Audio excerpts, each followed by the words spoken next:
I could see the video. Hey, Strawberry Shortcake, how are you doing? Okay, is this one? Now, Mel, aren't you in England? Isn't it? That's so weird.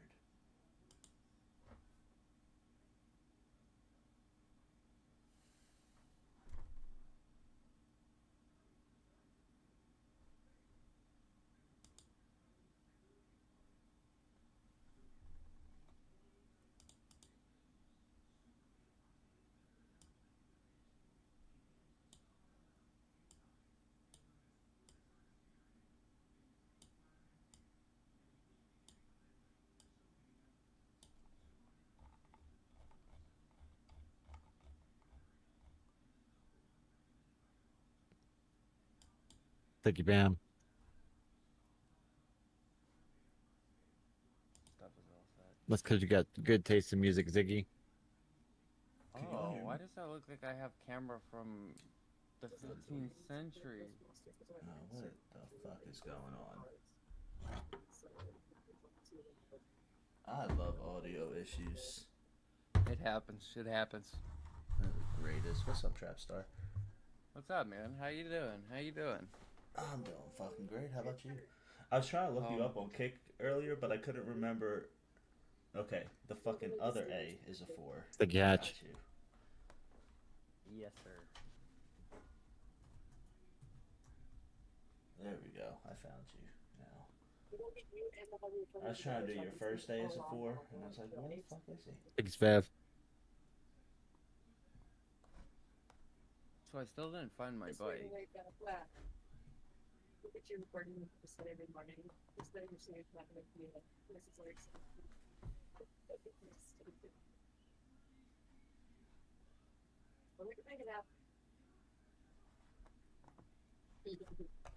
Hold on, guys. How did I do that shit last time?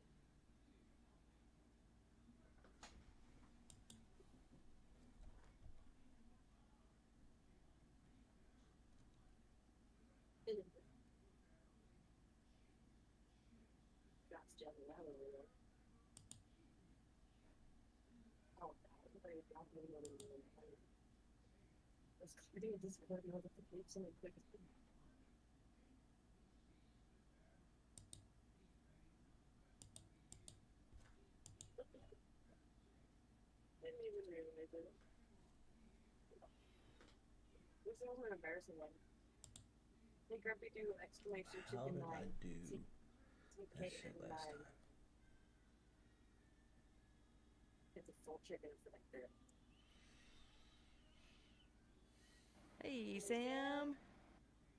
Hello, good to see you. Hi, Larry. You feeling underwater there Hey, today, Sam. Yeah, I've been a little off lately, so figured it's perfect. buddy? What's up, Sam? I don't think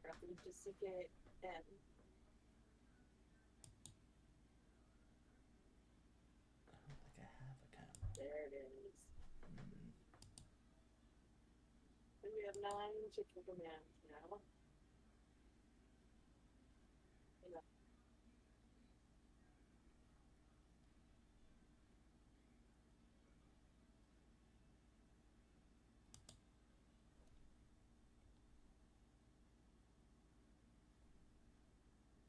And I especially love it when the Sorry, I'm little just setting up side my to stuff. side chicken jives with the music. Sorry, I'm just setting up my No stuff. H, just CKN. Sam, are you going live tonight as well? That's okay. I am.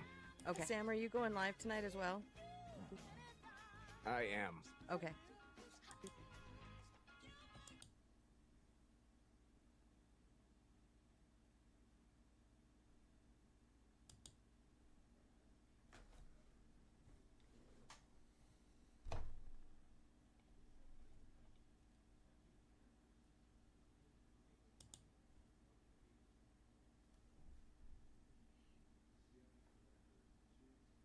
I think Day Tripper, I think it's Chicken 5 is Kralo's. Let me try that one.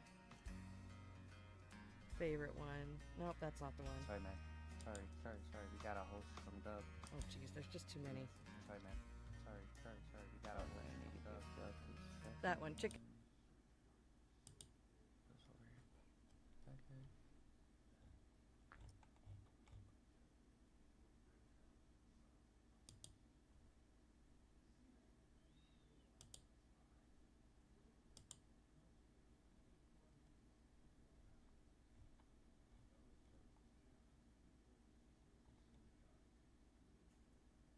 Is this just dead quiet in here?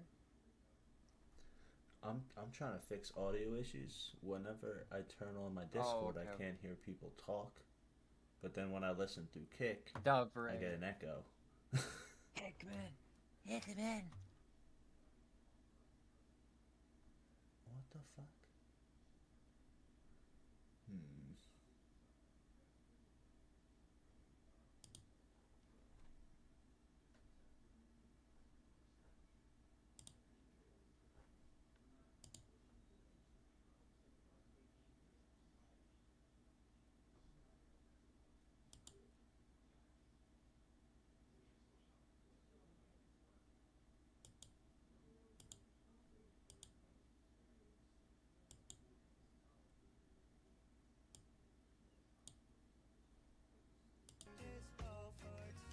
Alright, I think that might work. Smitty, now. we are in Sam's Discord. I think that might work. Six Gun Sam 79.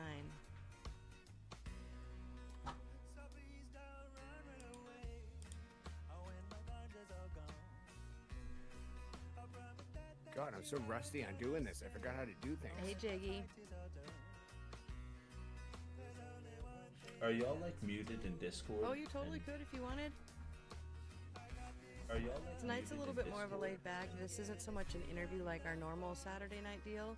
Shouldn't be. We've already Am I interviewed muted? both Phantom and Trap before, but we're kind of just doing a return panel chat hangout kind of.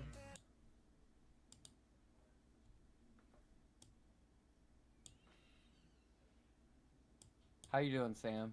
I just want to say it's nice to see you. It's nice to see you for the first time and actually get to talk to you this time. So, Likewise, man. How you doing? oh man, we're doing amazing. We're doing amazing, man. We're just getting stuff set up over here on stream. You know, hope everything is getting well with you over, with the personal matters and everything. I hope everything with that is going much better now. Working on it, man. Slowly but surely. Can't expect everything to be fixed right away. Be nice if it could, though, huh? Fuck, man, I totally do. I totally do. Man, so there, let's go to my default. My shoutouts command should not be on.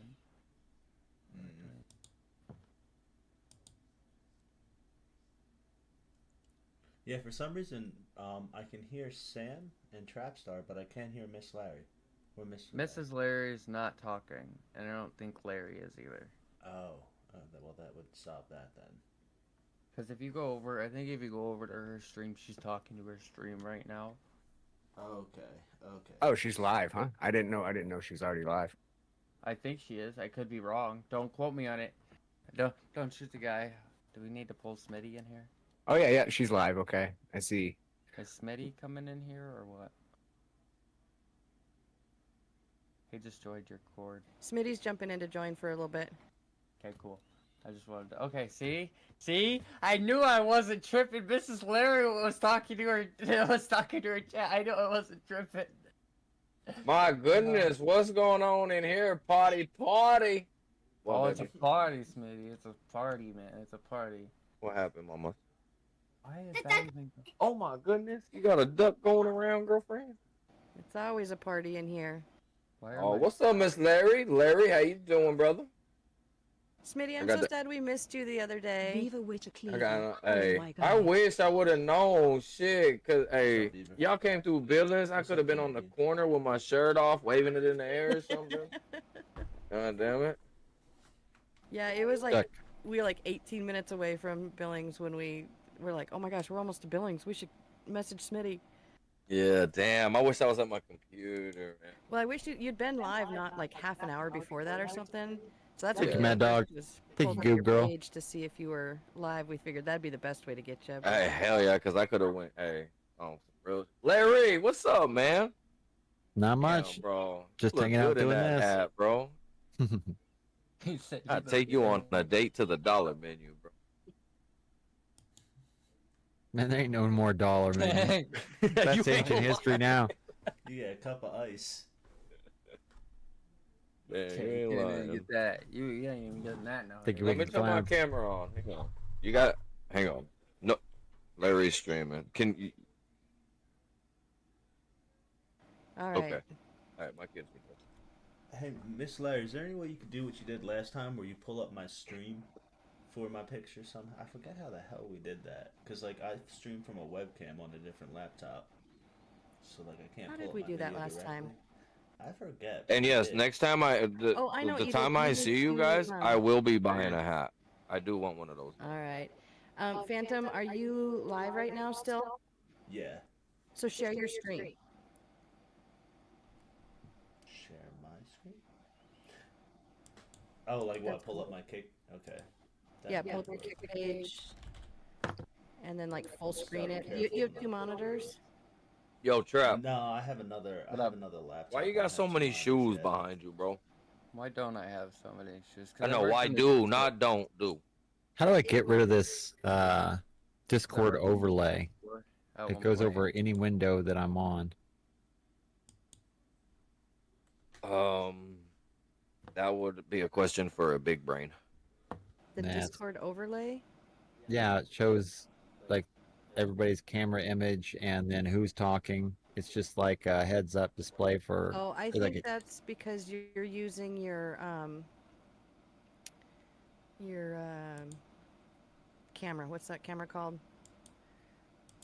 No, virtual camera. Yeah, I think it's because you're doing that. It shouldn't be.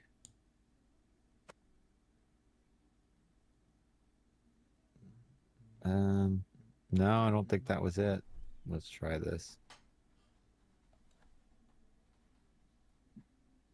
Nope, I still get it. Stop this. No, it's just the one that usually goes on with games.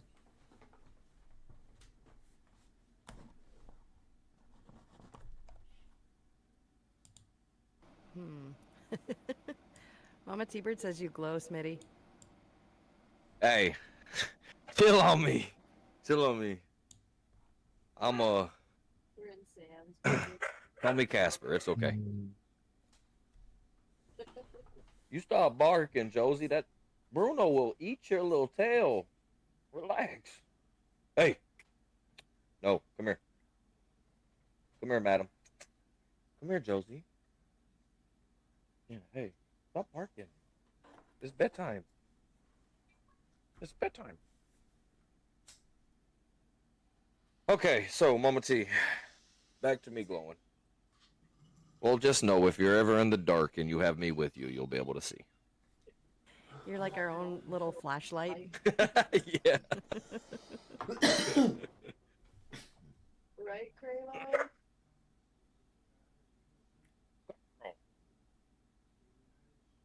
Can y'all hear her barking or no? I don't hear No, not barking. at all. Okay. Okay. Yeah, he's the one that's hit with the tunnel. Maddie says you're the light at the end of the tunnel, Smitty. Thank you, the greatest. Thank you, Facha. That's what Christina said too. Oh What's up, dear. Monkey Man? If y'all didn't know, Christina's my wife. He can, Kraylon. His wife will fish his hands, apparently. Larry, Hey, when you gonna get into GTA 5M with me? We're, Which is role play. Anyone? Were you wanting to jump in? I don't know. I feel like we'd have a good old time, man. I was trucking for the longest. I saved 61,000 in my trucking Drag company. you over for it. in GTA?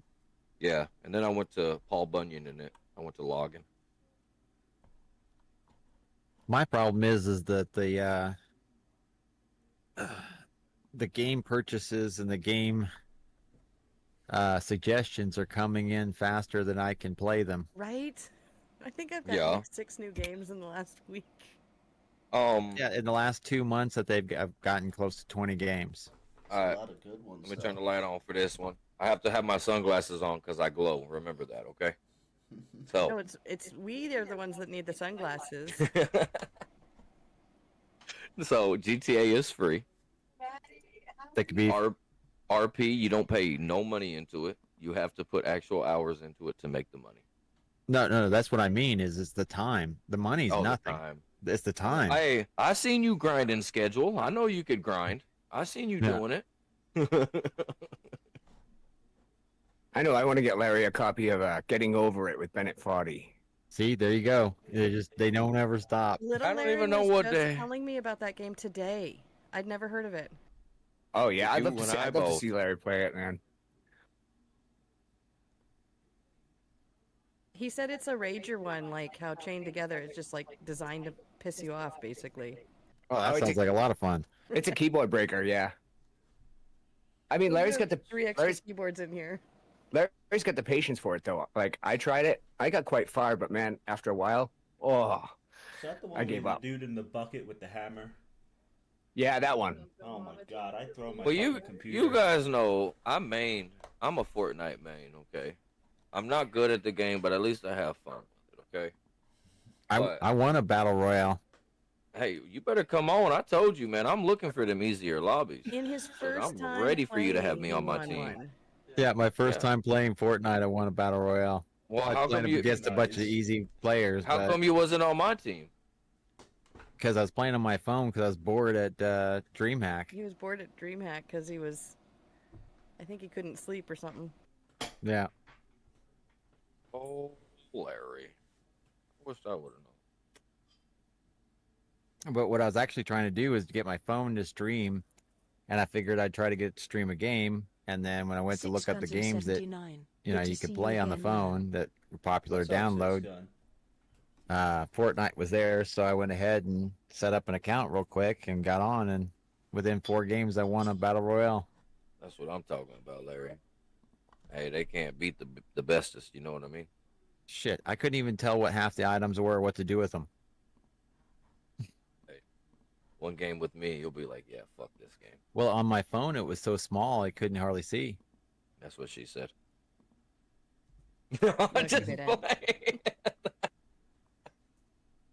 Oh, No, she said, "Who are you gonna please with that?" And I said, "Me." oh, damn.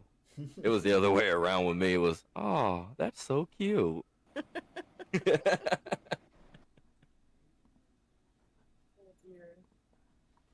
Hey, Phantom, say something. Let me do a Thank mic you, check on Jalika. you, would ya? Can you hear me now? Thank you, Dr. Dopey Dragon. I'm like, who's that little Is guy? it Thank too you. low? I You- could turn it up a little bit. I want to know about these interviews. What kind of questions we ask? Yeah, you're a little bit quiet, Phantom. If you have it, I've got you turned up as high as I can do. Smitty, it's just kind of a get to know you. We start off like asking about, not tonight. Tonight's a different one since we're doing more of a panel thing. But in a general one, we like just start off like tell us about you as a streamer and where do you stream, what do you stream, and all that. How did you get started? A little bit about personal life, whatever amount you're willing to share. That's different for everybody. Some folks are willing to talk about stuff and some aren't. And then we just Oh, kind of go 100%. from there. Nice. Yeah, y'all need to get me on an episode. And I'm not going to say which one is cuter. They're all the same. Because I'm not going to make one of y'all matter over the other. I'm not going to just, what? Well, Yeah, it's no. Sam and I are the ones that do the interviews, and then every Saturday night. So fill out that form on go to my page or to Sam's page, and under the panels, there's the more you know panel. You can click on the picture, and it'll pull up a Google form for you to fill out. It's like Oh, 8 questions or something. It's pretty simple. might be too much for my brain. What, baby? No, it's not that much. But we have to have everybody fill out that form, or else we'll forget who wants in and when and whatever. Thank you, Electra. Well, it's not only that; it's just that time is limited, and so you've got to organize that kind of thing and schedule it. Yeah, we get a list going. So I think we've got next week full. I've got to talk to the streamer. And then I know the following one is set, and the 21st, I think, is the next Saturday. So the next 3 Saturdays should be spoken for. So we'll be a couple weeks out, but we'll get you in the Nice. rotation. What, baby?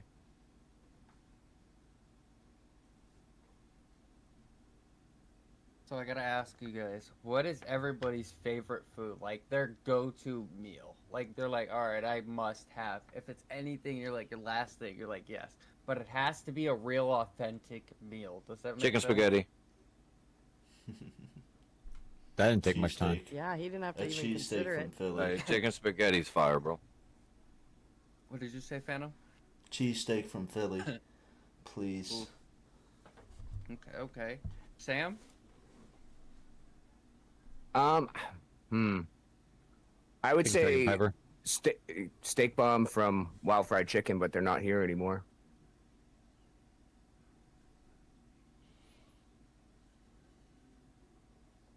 Hello? Hello. Yeah, we got you. I was Okay. thinking still. Thinking great. I'd say I would- either steaks or ham and scalloped potatoes.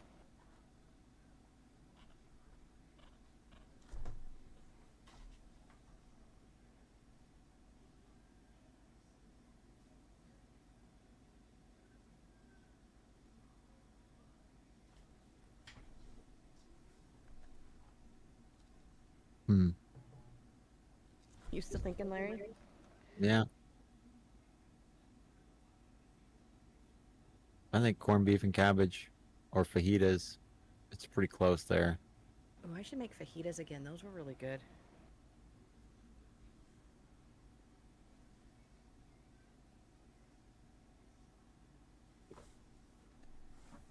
Atarayu, Ebrodio. Yo, what's up, Oh, yeah. Ator? This- How you doing, bro? This damn question's tricky, bro. Which one's that? No. The question for a future streamer? No. I already know what I want to put down. The one before that. So, Sam said, I forgot. I'm sorry. I had to deal with that real quick. Sam, what did you say again? I'm sorry. Oh, yeah, I just said, cheesesteak from a place called Wild Fried Chicken. It used to be here. Best cheesesteaks ever that I've had around here. Okay, okay.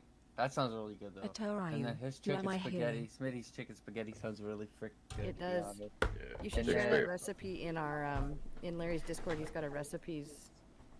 Oh yeah, I will. That Channel. shit's fire, bro. It's so good. I'm always needing another good recipe to feed my boys over here.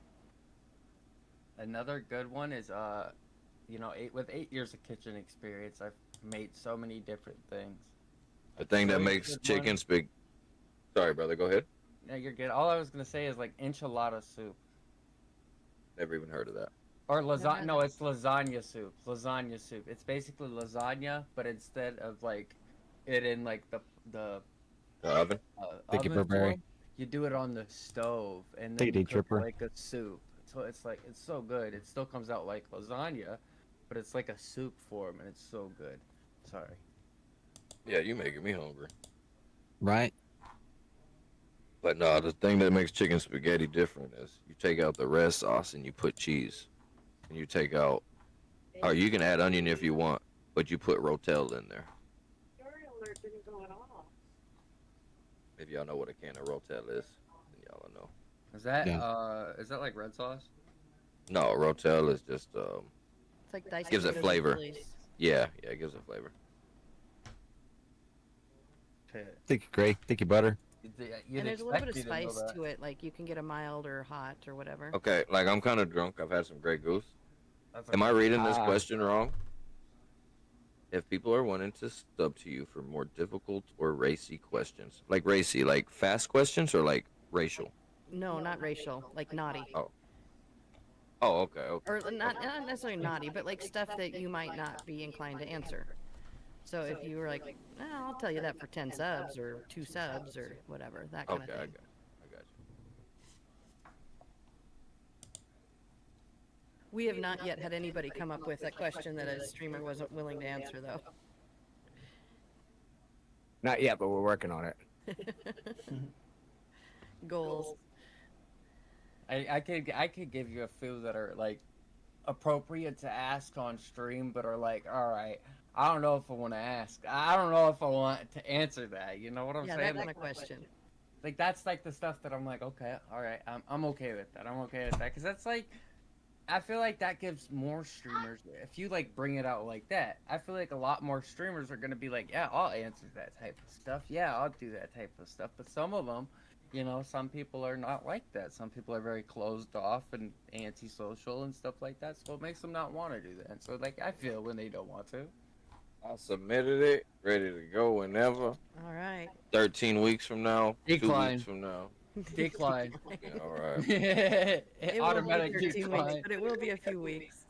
Since you drink Grey Goose, sorry, I have to automatically. They have to So automatically listen. decline you. I'm a Grey Goose and orange juice drinker. Okay, that's my go-to drink. Love that drink. Can't beat it, in my opinion.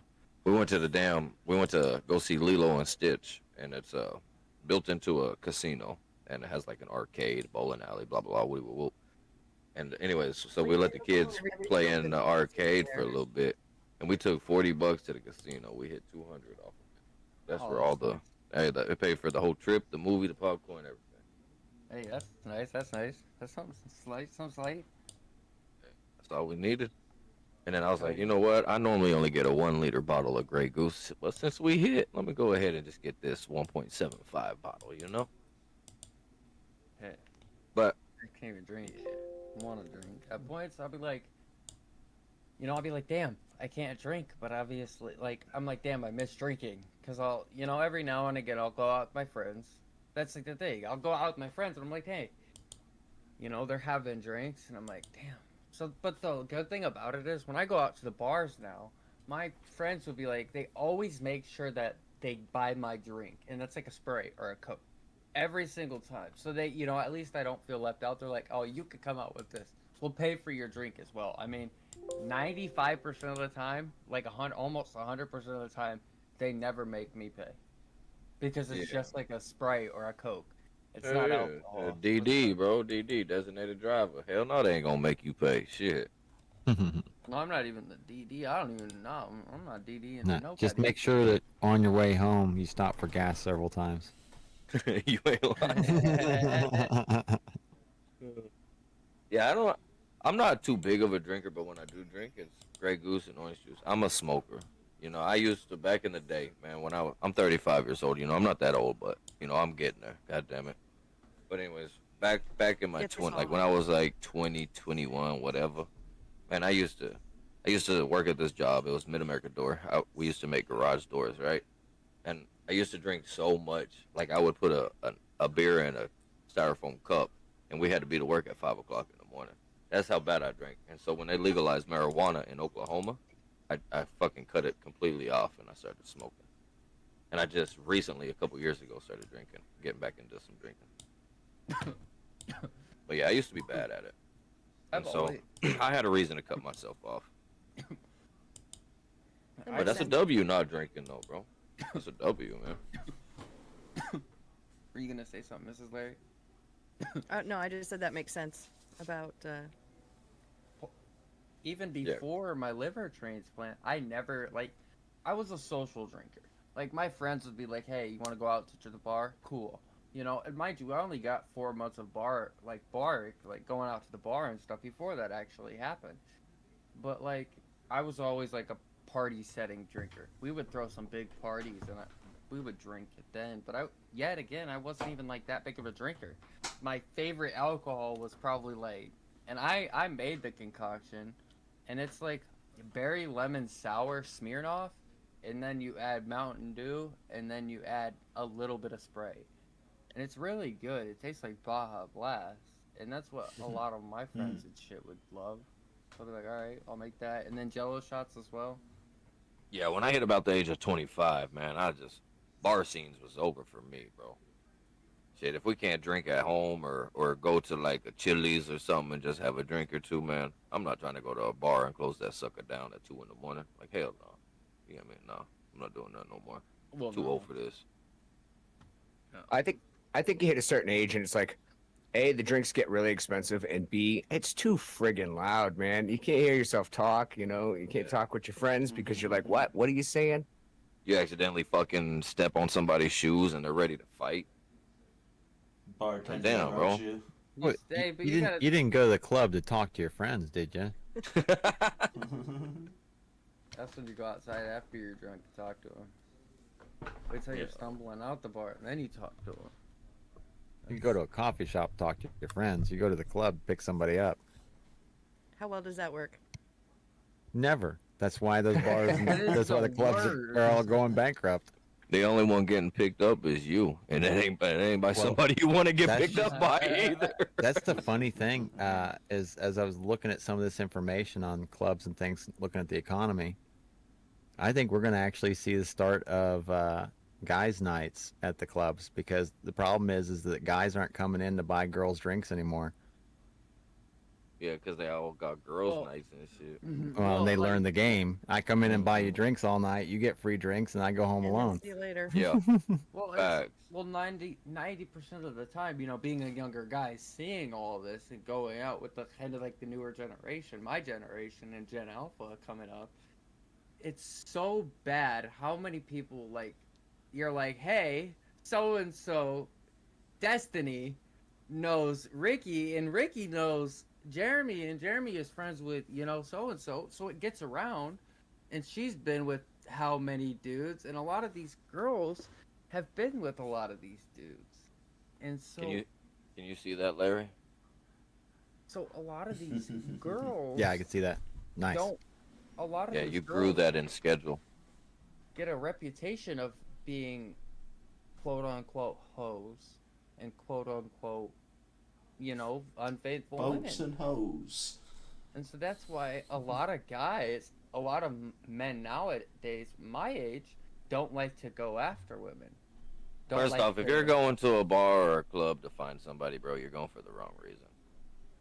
That's just, Yeah, even though that's just, what a lot of people do. You're barking that's- up the wrong tree. Yeah, yeah, you're that's going just for the looking wrong for a hookup for the night. That ain't looking for a We have- relationship. Well, no, why are we even on? Why are we going to the bar for that stuff? We have like 800 apps for that Right. stuff. We have. Well, we that have was back in Tinder. the day. Now that's what part of what kills bars is that you got apps. But here's the deal. Bars was a Here's the place deal, for though. socially drinks. He- I can't say the word. Yeah, here's the deal though. At any given bar, you were only competing with the guys that were in that bar. Okay. Now you have to compete with everybody that's on the app. But you shouldn't be competing in the first place. Like, No, I mean, You know. when you're talking about attention of hooking that up, other hooking person. up, though. oh yeah. And if you're so when looking you like take that, it yeah. to that point, given any scenario, the majority of women are going to find the majority of men unattractive.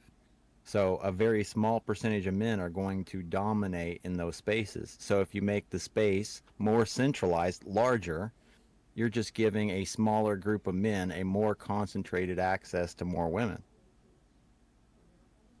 That's how incels are born. Yeah. I'm so glad I'm old and I don't care about the bar scene anymore.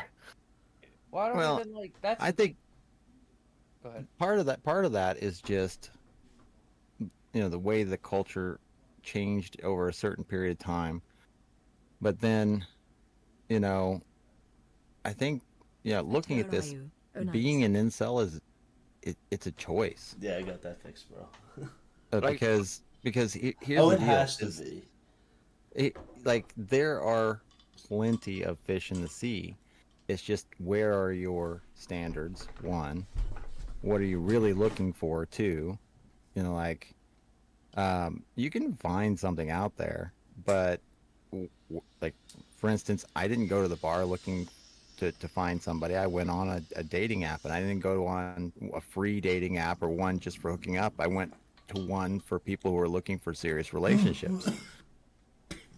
So, I don't know where you're going to find people out in the real world anymore and have a conversation with them, especially post-COVID.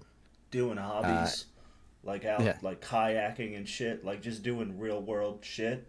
You might come across somebody that's out there doing other real world you- shit. You might, but okay, but here's the deal. You're out kayaking. Chris How Allen, often are you have going to see a great girl stream. out kayaking by herself on the river? Yeah, that's And also go fucking creepy. Pause 1 second. Phantom, do you know that we lost your visual?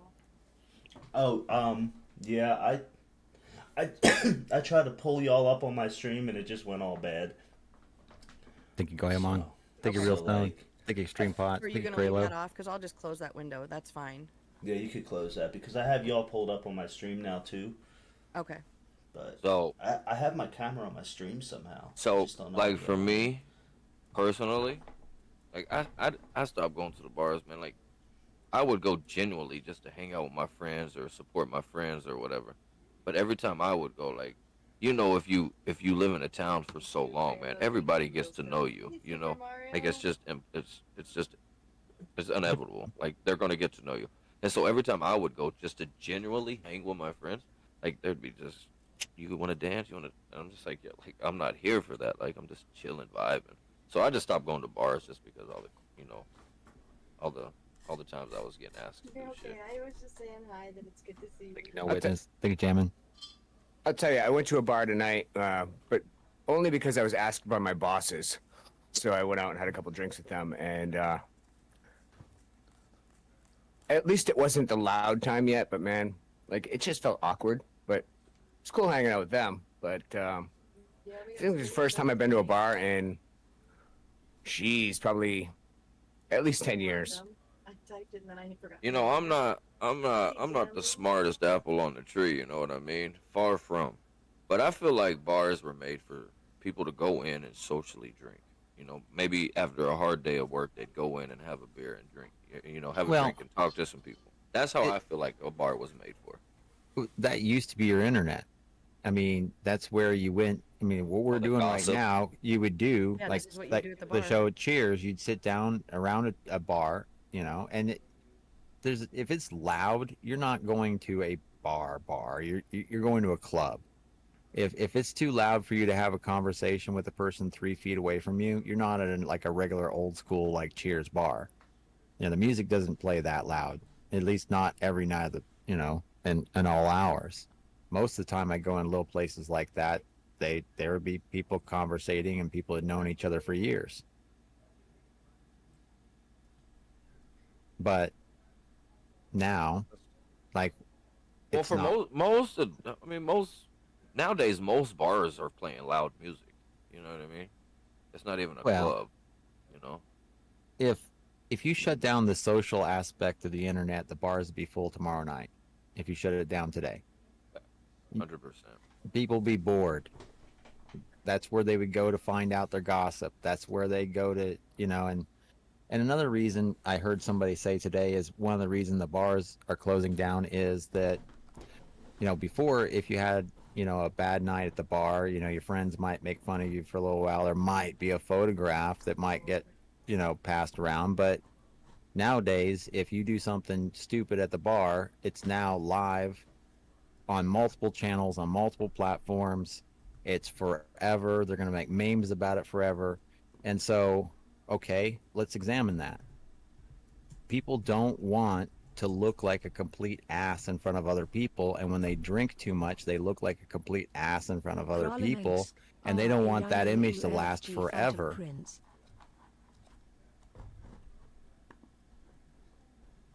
And that Yeah. never, I mean, I've never seen that with weed. Never once. I like sativa on marijuana, so I smoke a lot of sativa. Like this little vape pen right here is a sativa. It's called green gushers. You like Oh, to like- sit and think. You like to sit. Well, Yeah. I like to be able to roam around and chill and vibe. Like when I play my game, I smoke sativa all day. And it keeps me energized. It could be just my brain telling me, but Well, and that's I the nice stay thing. energized. That's the nice thing too with weed is that if you want something to stay energized, they got a strain for that. If you want something to be sedated, they got a strain for that. Right, And then yeah. they've got all the different increments along the way. And if you want to drink, they only got one solution for that. You get fucked up and you go to sleep. And that's the thing too though is if you have an addictive personality, you can sit and smoke as much weed as you want till the cows come home. Yeah, You're not gonna get too high that you black out and don't remember what you were Facts. doing. Facts. You're not gonna wake up in jail and go, "How the hell did I get here?" Facts. You're not gonna wake up divorced and wonder, "How the hell did I get here?" Edibles can do that shit to you. Like if somebody takes way too many edibles, an inexperienced they could- person who took they way could- too much and couldn't handle it. Yeah, I'm sure. I don't no. feel like it'd be like that though. I feel like it'd be more of a panic attack Yeah, yeah, more- than that. Yeah. Call 911. I'm having a heart Yeah, attack. that's what it'd be more like. Yeah. That's what I thought of that phone call with the cop that called in on himself that thought he was dead. It's like, I'm Oh, dead. from Yeah. eating them brownies and shit. Yeah. Yeah, well, that shit had me rolling. I'm on the floor. And our parents would have believed it. He thought I mean, he was dying. And we Yeah. were just laughing, going, what an idiot.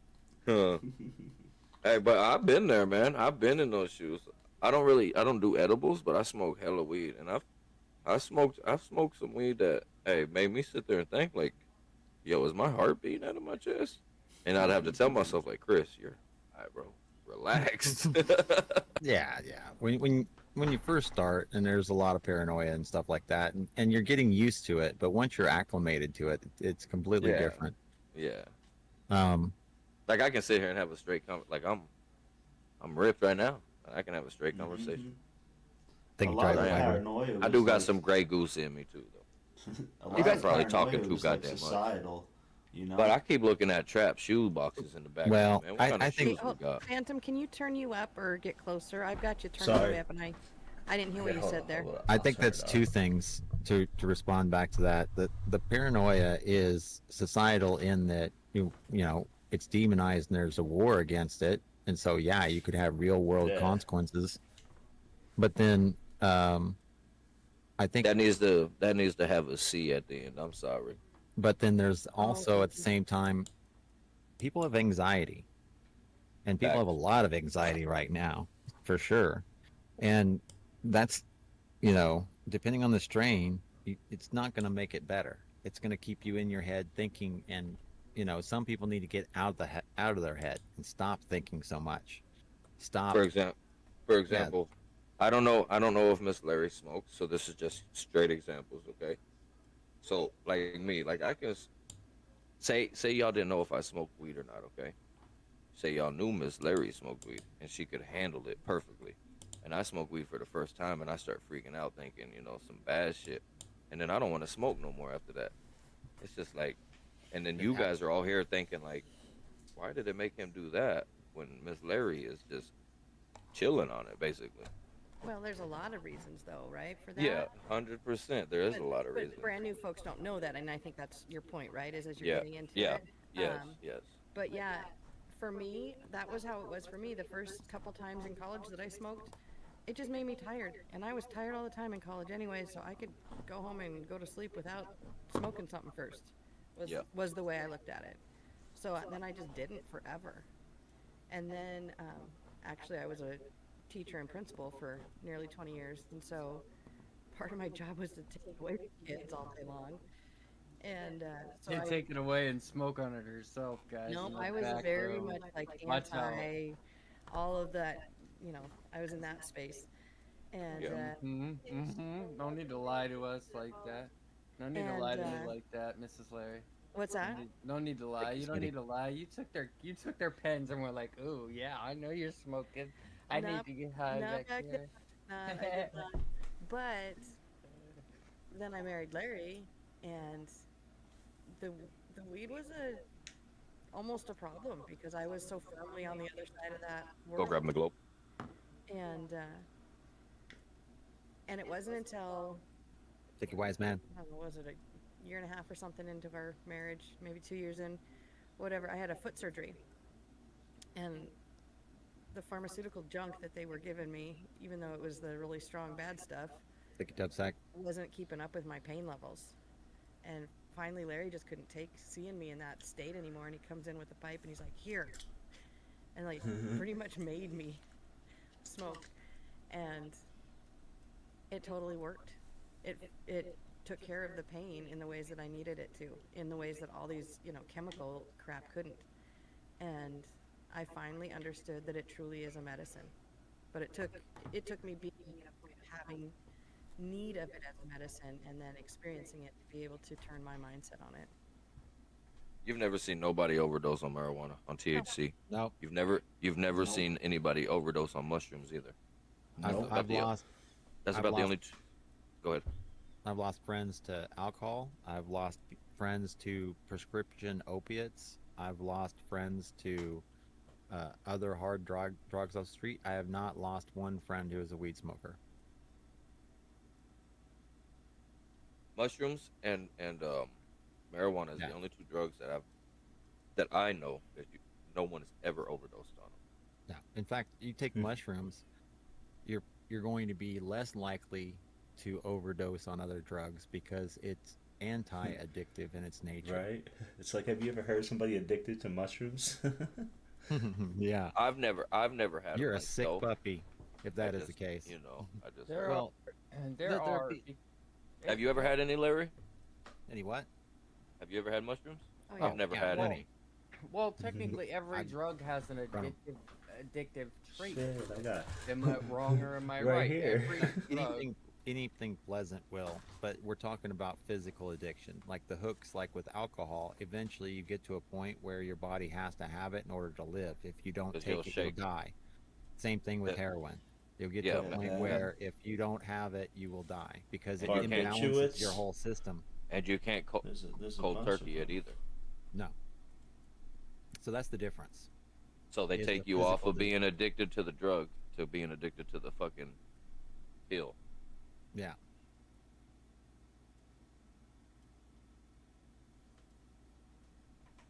But I've never tried any of that shit, so I don't know how any of that works. I've tried a lot of different things, but for me, it's the softer things, and the more natural, the better. You know, Hell yeah, There- natural's always better. cannabis has been something. I mean, they even talked about it today on one of the streams I watched. It was a psychedelics history guru, and he's like, man, thousands of years ago, they had this stuff in tombs. They were mixing opium and marijuana too. And that's just the thing too, is yes, they're using opiates to make these drugs, That was but a they were medicine back then. but it was never concentrated to the level that it is today. It wasn't Yeah. synthesized with different chemicals, Yeah. and it wasn't mixed together with enough Tylenol to make it dangerous if you took too much of it.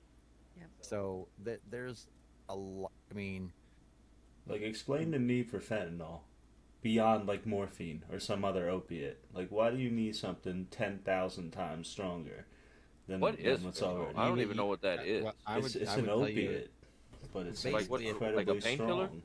yeah, it's just a really concentrated opiate, and at that point, you're looking at giving somebody the lowest amount of medicine possible to get the job done when they're in an end of life situation too. Um, I at mean, that morphine's done that forever. point, well, yeah, and it can, and this probably goes back to proprietary reasons, but aside from that, you would also need it. Say, for instance, if you were dealing with a medical situation with somebody who was already addicted to opiates, you'd have to give them something stronger or it won't work. Well, that's an interesting way that worked out, isn't it? Well, the whole thing, if you go back through the history of it, is interesting, and it's been Yeah, used to there's destroy that series on countries Netflix and that like goes Yeah. into the whole. I forget what it's called, but it goes into the whole family Bro, and how why do they fucked up make it shit was. like that though? well, but Like it's like they said today- Larry, you remember that episode they had fucking years and years ago? I don't remember what it's called, but it's just little white powder. You just throw it up and it'll kill you fucking Cocaine. instantly. Cocaine. No, it'll kill you the instantly. fentanyl is what he's I- talking about. Mhm. Fentanyl, I think, right? Yeah, All I heard was white powder, and I just wanted to say cocaine. I don't so know, bad. like you could like they had a case of You it, can't say and it like they For put the- it in a like a little bit, like a little tiny bit they put in the air system, and it killed like a whole room of people. but another way to look at this too is the base ingredients were never all that dangerous. It was what they cut it with. It was the dosages, the concentrations. Those are the things that made a lot of these things really dangerous. They used to put cocaine in soda pop. They But used why do you to need shit put that strong though? You know what I mean? they I want that thing shit. is strong is a relative term based on how much you actually put in it. That is what mattered.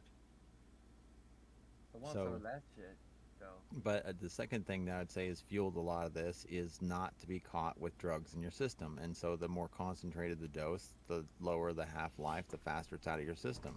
So we've basically designed a thing to where somebody who refrains from doing heroin over the weekend can pass a drug test and somebody that smoked Yeah. weed, 6 weeks ago that was a regular user, it would still pop. This has All all the been 3-day about drugs. demonizing. This has all been about demonizing marijuana itself because it wasn't a gateway to other drugs. It was a gateway to thinking for yourself. Yeah, but It was a marijuana gateway to also creativity. THC it attracts to fat cells. So the bigger you are, the longer it stays in your system. The smaller you are, the faster it goes out. Yeah. But I mean, if you look backwards at this, the whole thing and the history is well known on a lot of stuff by now. But it started off with paper mills. They saw hemp as a The paper. competition, It- and well, it- the same guys that owned the paper mills owned a lot of the newspapers. So they got to write the news that they wanted to get the public response they wanted in order to keep paper in production. And hemp would have been much better for the environment. But then And you also you grew flip, him too.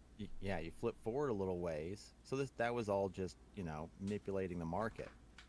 But then you flip forward a little ways, and then you have all these people who are protesting war in Vietnam who also all happen to be smoking the same plant. How do we stop them from protesting war? Well, we make an activity that they're doing illegal, and we start locking them up. Because once you start doing these plant medicines, you're no longer interested in violence and war, discrimination, and other things of this like. You see the world as, well, wouldn't we rather just be all doing this? Well, and that's the thing. They don't. The elitists, the elite, the people up top don't want that. No, They of course don't not. want.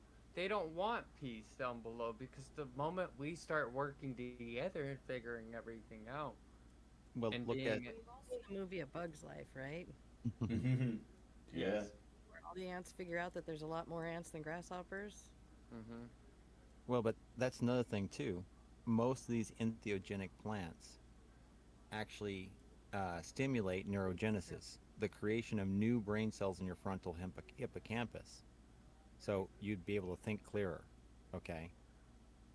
What they've been bombarding people with is fear and trauma.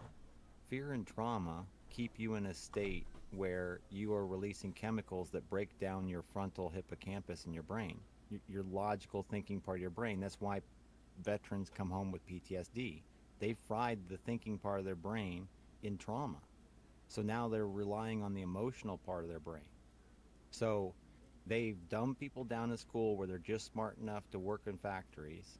I'm And finna then- switch the subject real fast on that, Larry. So why is that people with PTSD? Not saying there's nothing wrong with it, like it's a thing and it happens, and Well, what it is I hate okay, that it happened. But hang on, but why do some people come back with it and some don't though? well, If they're all going through this just about the same thing. well, and here's the hard thing is that a lot of what gets labeled that way, it starts in boot camp. The rate for military suicides is the same for everyone who goes to combat or not. The common factor is the training. And before, Larry, you give your academic and so smart answer, because I know you've got one in there, can I give a real simple, basic? So, Smitty, just like what you were saying a second ago, two things that you were saying a minute ago. The one about one smoker smokes it and it totally tweaks them out and they can't come back. Yeah. And another smoker can do it all day, every day, and they have no impact. So that's the first answer I would say about PTSD is just something within you. It affects you, and someone else it doesn't affect them, even though they were standing next to each other and the same thing happened, kind of deal. But then the other piece you just said about, big and little. If you're a bigger gal or guy, then the weed affects you more, and if you're small, so same concept, right? So Yeah. it's just about our makeup and that's a huge answer, right? It might be, somebody beat the hell out of me every day as a kid, so watching that guy blow up I'm already so desensitized that it didn't get me. Whereas Yeah. somebody else, their background background is more privileged or protected or whatever, and so seeing something traumatic was harder. Could fuck with them. Yeah. So that's a simple, I think, version. Well, Yeah, I see that. it is. People are not the same. we're the same in a Fact. lot of ways, but in our experiences, in our perception, we are not the same. So, like for instance, if a medium-sized dog came up to you in the street and started barking at you and was acting like it was going to attack you, as a full grown man, you're just going to punch it in the nose. You're kick it. Yeah. You're not Yeah. going to take that crap. Yeah. But to No. a 3-year-old, that's a traumatic event. Yes. So there's a difference in perspective about where you're at in life.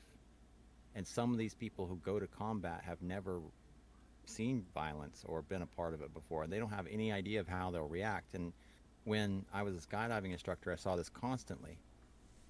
A lot of the students that I had never been face to face with the possibility they could die before. And as soon as I'd open the door and they knew the cool air rushed in and everything got loud, they shut down. Their Well, mental that's that being a capacity world. drops, and they just follow my instructions. They just And a blank lot out. of them don't even have memory of the event because there's so much adrenaline pumping. But when you have situations like that, you have adrenaline, norepinephrine, and cortisol that are pumping. Those chemicals are all produced by your body because your body is trying to get every bit of energy out of it possible. Okay? Animals do this. But when an animal gets free of a predator, those systems shut down and it goes back to its normal state. We have this thing where we can relive an event in our memory and we'll have a psychophysiological response. Just like going to the movies, the thing isn't happening to you, but your heart's pounding and you can feel yourself getting tense. It's the Yeah. same thing. You play a movie for yourself in your head because you're stuck in that way of thinking. And so when you play that movie, you have the physiological response like you're in the event. Your body doesn't know the difference. The body's just receiving signals from the mind. So it's going to keep releasing those chemicals, and those chemicals break down your body. That's why stress is so bad. Stress is far worse than hard drugs or cigarettes or alcohol as far as your health is concerned.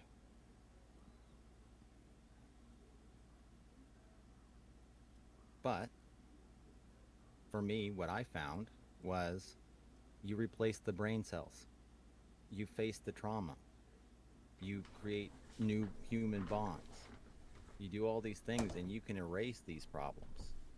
But also, you have to think too, for some of these people in the military, they didn't all have an equal childhood. Some of them came That's true. from homes where there was abuse. So they've already experienced trauma, so they might be desensitized to it for one, or the additional trauma will create complex PTSD. And that's a real booger to fix because you're trying to unwind a knot in a tangled mess instead of just one knot in a string. Makes And I sense, think, man. and here's the deal: as somebody who's had experience with this, you know, directly, and you know, seeing it happen to others, I watched it happen to our entire country. Everybody got PTSD over the events that happened. They got it after 9/11. They got it after, COVID. They get it every time they think that we're going to war, or the economy is going to crash, or that, there's something dangerous out there that's going to get them. And they watch the news and they see it happening everywhere. Oh, look, there's a natural disaster. Like you're bombarded by it because the point is to keep you in that state of stress and fear so that you break yourself down. Yeah. You ever heard of Speaking something of called Louche energy or Louche energy or I'm not Louche familiar or with it. something like that? Thicky Mystic, Thicky Black Eyed Chicken. It's apparently like something that the like extra dimensional shit would feed off of. It's something that humans produce when they're in fear or trauma or something like that, and Yeah. lower dimensional shit feeds off of it. It's called like Louche energy or something like that. And the point I is to don't. get us to produce that. Yes, I don't know, and that's the reason for like basically pseudo spiritual events like sporting events. You're getting everybody in one place and getting them all ramped up. Now, half the crowd is going to be really happy at the result, and half the crowd's going to be really upset. And you can harness both sides. You're just Concerts too. you're taking somebody's concerts, church. You're harnessing somebody's energy. Mm. What's up, Which is Canadian? funny to me because I'm a I'm a radio technician, and on the top of most of your churches are going to be a radio antenna. Used to be bells.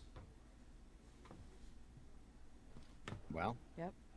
and maybe there's something to that as well. The resonance, not everything. Yeah, the resonance of the actual bell. Oh, Like, I I mean, really think think about there's that. something to that. If you take two silver coins and knock them together, they ring like that, like a tuning fork. Like that bell's going to resonate, and maybe there's something about that that we needed in some way. Well, look at like their singing bowls. Like we use frequency and resonance a lot in like every culture in some way. Well, frequency is everything. Everything that exists is energy at some frequency. Everything solid that we can see and touch and feel, that's just vibrating at a lower frequency. And so, like when you turn down,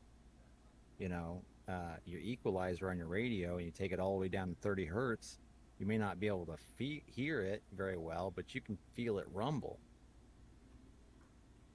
Mm. So, vibration and energy are just about everything in the universe. Yeah. I do want to go back to what Phantom was saying though about meeting women specifically. We were saying, but I think either direction, right? But meeting somebody on the river kayaking or wherever, I think it's a great idea to meet somebody in those real life activities, or like not This the bar isn't a basically, movie. right? This isn't a movie though. But well, for me at least, specific to the example of kayaking, and again maybe just for our area, we have to go out of town to do that. So if I go there and meet somebody, then it's you know you're from two different towns and that kind of thing. But if you have local, a climbing wall at the gym, or something like that, well, the gym's not a That used great to be the example thing, either. though. I think maybe it's not so much anymore, but it used to be the thing that you always met, somebody who you would be perfect for while you were on vacation and you never could be together. Right. That always happens. Like no It matter does. what, I swear it always happens. Like I swear, you see the beautiful girl and you're like, damn, she's like picture perfect. I'm going pee. Till She's you every. come thinking Oh, you're thank you Deanna. for telling us that, Smitty. Thank you, thank you, thank you. Just hey, everybody, I need to pee. All right, gotta go. Well, hey, some streamers forget and take their headset to the bathroom with them. I have Oh, heard more right. than one streamer pee. It's okay. I am not that guy. My We're mic pushing IRL to the headset- limits here. Right. my mic and IRL, my mic and headset are completely attached to the PC. I can't take them nowhere.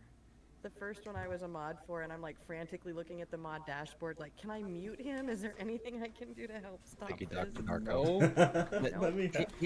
Here's the thing that I would say about the dating thing, too. It's a phase. I guarantee it's a phase. Now, if you're a guy in your early 20s to mid 20s right Oh, yeah? now, Hmm. Oh yeah. then Okay. I would say wait. Okay. All right. Let me take If this you dating if you advice. put your entire life together, you get yourself financially put together right, emotionally, spiritually, intellectually, all those things, you got your business handled, you have a house, you have a car, you are set. Now, Not rich. she's Just going to set. come she's going to come knock your door down. You keep yourself reasonably clean and employed, and you've got a decent life going on, and by the time that you hit your early 30s to early 40s, you're going to be a prime target, because by then a lot of these phases, these fashions, are going to go out of fashion, and a lot of people are going to realize that they want something and they can't put their finger on it. What is missing out of my life? And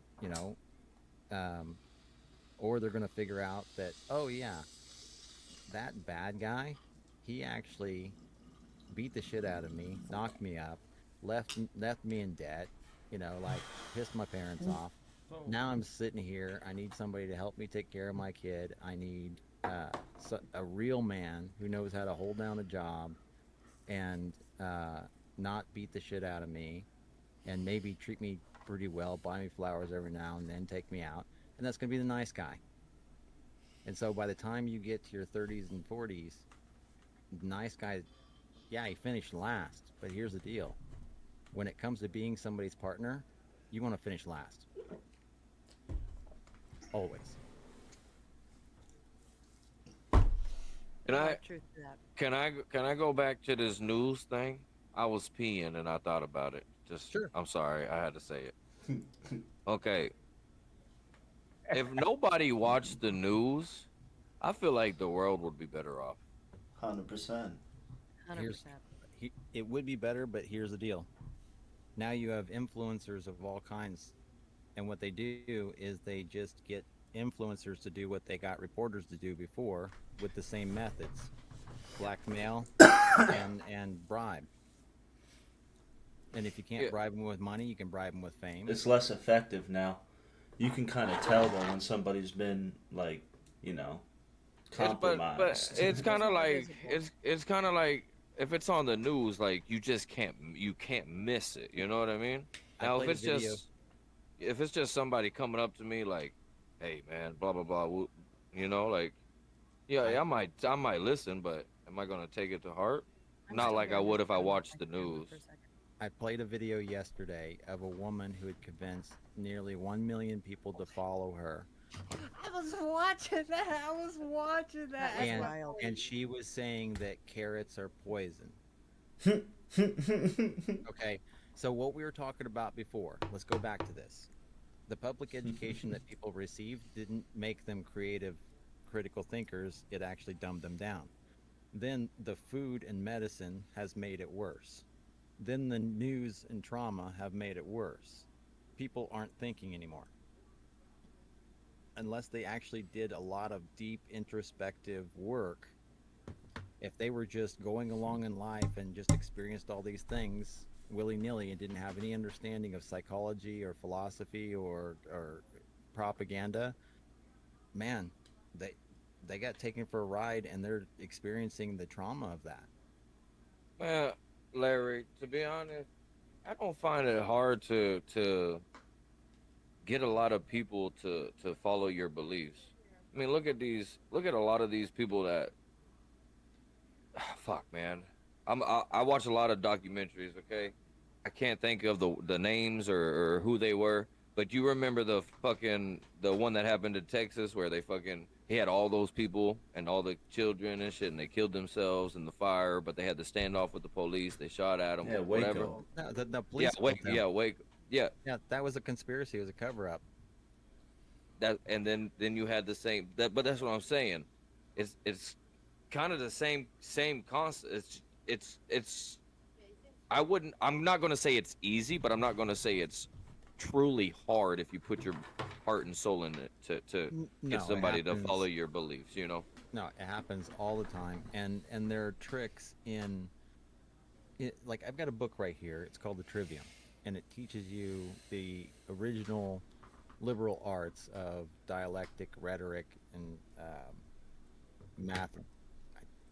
I don't know. But the point was that it taught you how to speak to somebody in a convincing way, how to Sounds sell them, Machiavellian. how to go around their conscious mind and place information in their unconscious mind, like that movie Inception. Okay, so you can go around. There's mental tricks that everybody has I got weaknesses to. 2 seconds, Larry. I got my headset on. I can still hear you, but I got to go get baby Kai's Okay. popcorn. So here's a good example of a mental trick. Used to be a joke that you tell your friends, and you'd uh, say coast, and they'd say coast, and you'd say toast, and they'd say toast, and you'd say spell toast, and they would spell toast out, and you ask them, what do you put in a toaster? Now the answer is bread, but they've already been primed to say toast. They already had an urge to say toast. Does that make sense? Yeah, yeah, absolutely. Oh, I thought that was. Well, like, And look, so, I think it's like the Edward Bernays' nephew is the founder of yeah, Netflix, no, like, well, or but Edward CEO or Bernays is the something like that. nephew. Edward Bernays is yeah, and you're right, I think, but or it was a He's different high up company, in there. but Edward Bernays is the nephew of Sigmund Freud. Yeah, yeah, it's a big long line of So what happened is manipulators. these are the scientists that figured out how the mind works in roughly, at least well enough that they could play with the inputs and outputs. Thank you, show you. I appreciate the follow. Welcome to the channel. So what I mean, it's the same thing with Amazon. All Jeff Bezos did was he used all the widgets and all the feedback from the data that he was receiving to model, you know, people and figure out what they were thinking and how to get them to do things. So if we use this button instead of that button, people are going to be more likely to push this. And when you basically run people like through a rat maze like that of all these different widgets and buttons, and you track what their, where their mouse is moving and how long it's hovering there, I mean, you can create a profile of somebody that you can actually figure out how to take advantage of them pretty easily, especially if people aren't trained for that kind of activity, that to have that kind of discernment. I mean, this is basically like Harry Potter, the Defense Against the Dark Arts, where he's learning how to protect his mind against somebody else attacking it. It's the same thing, except for we don't look at it that way.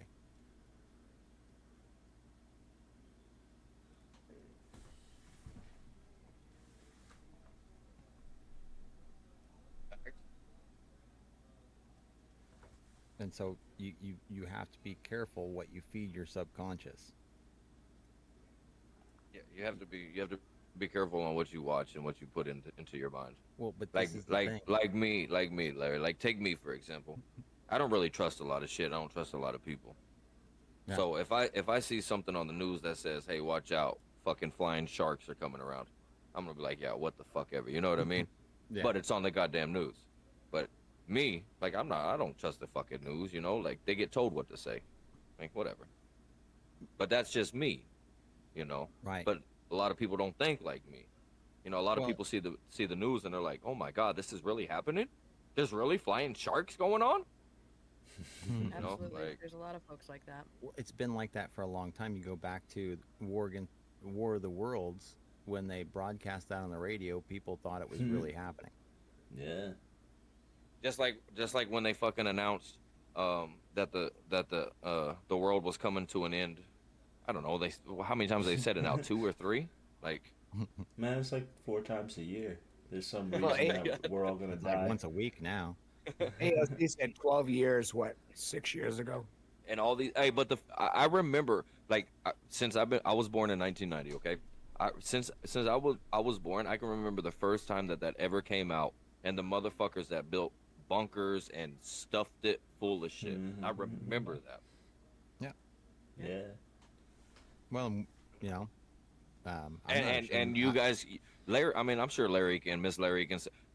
It's probably been way before I was born too. Well, there have been survivalists for a long time, and there have been events. I mean, we cannot forget that we have ancestors that survived world wars and In the real Depression. real plagues that there was one plague that wiped out the population of the world down to I think somewhere between 6,000 and 10,000 people.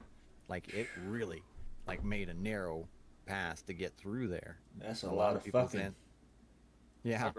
My grandfather was damn near 90 years old, bro, and he was part of one of the concentration camps.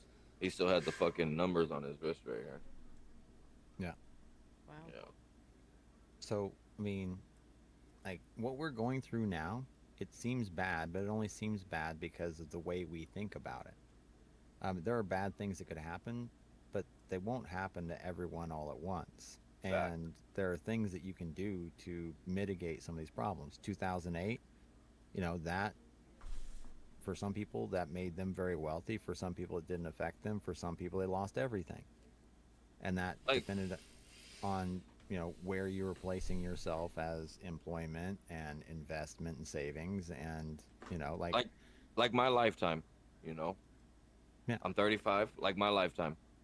Coronavirus will probably be the biggest quotation unquotation plague thing that we see. it's I your That guarantee. 9/11. changed a lot, Yeah, though. Like, speaking yeah. of bars, that killed a lot of bars. That killed everything. It did. Yep. It did kill a lot of bars and restaurants and A lot small of bookstores. businesses. It It was did. also like a It split hurt. on thinking. You have like one half of But people that think like us, that's and then you where have another half that's that where follow the news. that's where my motherfucking contemplating mind comes in, and I'm like, yo, did China send somebody with that? Because it started in Mhm. China. No. So Well, I'm just hold on, like, hold on, hold No, on. Let Larry. Me and Larry had this talk. please, Me and no, Larry please. had like So an 8-hour conversation. recently, the truth has come out that the actual virus was developed in a lab in the United States originally. Oh wow. Okay, it was financed and paid for through the United States government and through some private partnerships by people who are in the government. And I mean, it would be stupid in most ways for China to release this on their own population. So Yeah, I what would be didn't. more like? What would be more? Just taking a lot of the stuff aside, what would be more likely? This was done in a lab by the cheapest people you could possibly get that weren't qualified to do it, and they made a mistake and it got leaked, or that the U.S. actually attacked China, or that China attacked itself. Um, You want to know I my think opinion? yes to all Sure. of that. My opinion, I think China attacked themselves. They got too overpopulated and they wanted to kill off some of the population. And then it got out and it came over here. That's They're my facing true population decline, though. I think that you would choose a much more deadly virus. opinion. You're not lying. You're not lying. But here's the But thing. this would be seems more something like- you could get over with, I like think it's far more likely. Thank you, King Bushcamp. I think it's far more likely that it accidentally happened, and that this is. I mean, we have a different culture, a different way of looking at things. facts. This yes, is yes. a loss of face. This is a loss of credibility. You just screwed up, and you don't want to let anybody know that in a society where you basically, where cheating is part of the culture. So, and when there's heavy punishments by an authoritarian government, did you fuck up? No, I didn't fuck up. No, I didn't fuck up. Not one bit. Of course, you don't ever And want to then- get caught for cheating. Right. course, And then the never. government itself says, I don't want to let the world know that we're incompetent. You can't let the world know that we're incompetent. We're supposed to be a superpower. So there's a lot of saving face here. It's more likely people lied to protect their asses after I they can made see- a mistake. I can see that too. Now, but the original reason for creating the virus was to kill people. And that was done in China because it wouldn't be allowed to be done here. Can you imagine how Americans, like, they're developing biological weapons in a laboratory down the street from you? How safe do you feel? Yeah, So it'd be another concentration camp. Yeah. Like- So they did this in China, and they also had laboratories in Ukraine. I was gonna say, Yeah, yeah. I didn't know Ukraine about is that. Going on. But That's a That's lot why, of the like, reason for all what's of going these- on. when COVID Yeah. did hit, I Mm. kind of like went down like a rabbit hole, like literally. No one. And wants this was the to- only subject I ever went down like a rabbit hole, and that's what I've seen. Like It was the same China, thing with- they just said China was overpopulated and they wanted to kill it off. It is the same thing with 9/11 too. I mean, you won't probably ever know all of the truth. I About have it, my own opinions on Mhm. that, but I don't want to bring it up over anybody's stream, man, because I don't No, want to get it- nobody in trouble. but understandable. Fair. But we're already in that territory talking about COVID. But Yeah, there's a few 9/11 subjects woke I'm me like- the fuck I'm up. like, My I'm thing like- is, I was like, is this shit's how- all how's fixed. the- there's a few things that I've been wanting to be like, guys, I've been wanting to keep off my stream personally, just because of all the things that have been happening to me. But it's all good. I kind of felt like we were gonna get into something like that. So I was like, whatever. at this point, it's starting to become common knowledge. The things that I used to try to tell people about, and they would think I was crazy or they'd call me a conspiracy theorist years ago, most of those things have come true. Most of those things have become public knowledge.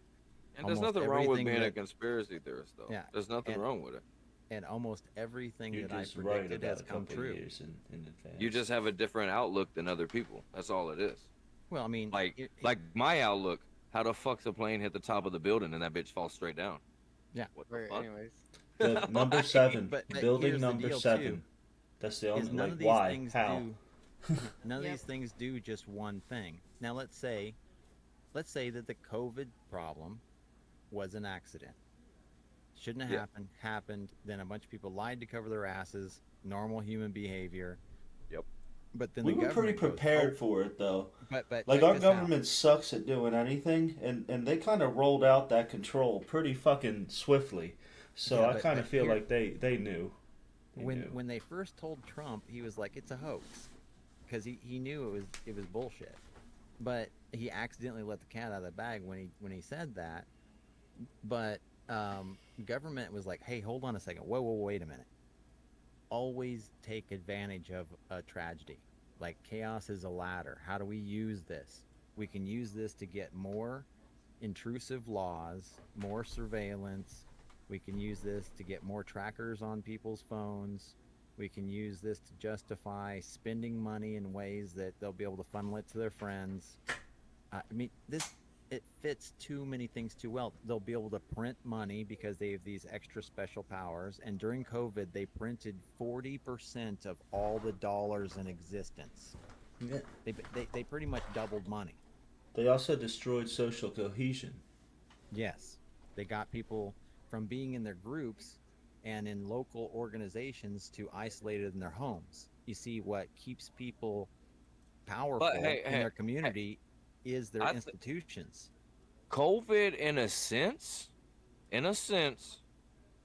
like helped in that category because it gave people the opportunity to work from home. It gave businesses the opportunity to start something for people to work from home. You know what I mean? Like it gave them that opportunity. So in a sense, that helped in that sense. But shutting other businesses down, yeah, that shit sucked. People don't like to change from what already is to something that's way different. Now, Hey, their daily life. CEOs of companies are the same way. And if you would have told them, before COVID, and I used to, I had a job that I've had several jobs that I've done where I've told them that you should have this subbed out so that people could do it at home and just bring their work back in. Because it made no sense. It was a waste of resources to fight traffic in and out every day. When you could take a full week's worth of work home, get it done, and then I don't have to spend 10 hours a week pretending like I'm working after I'm done with my job. So, but those guys would not have thought that. They wanted to be able to see their employees and make sure they're productive and this, that, and the other. But when you told them, hey, hang on, you don't. I'm following you now, just to let you know. I'm sorry. You're good. Oh, thanks, man. Thank you, Queen Bush Camp. But when you tell the CEO, hey, guess what? You know that really big, expensive building that you have to rent out? Screw that. Make your employees pay for their own workspace to do it at home. Make them pay for their own equipment to do it at home. Let them be their own IT guy. You don't have to do it for them. And then you watch how quickly they go, wow, this is actually a lot cheaper.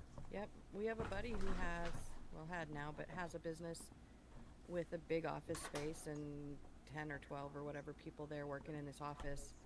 And then they had all these other locations. It was a home or a nursing care deal. So he had several different nursing facilities and then his main office. And during COVID, they dumped the office building and sent everybody home to work.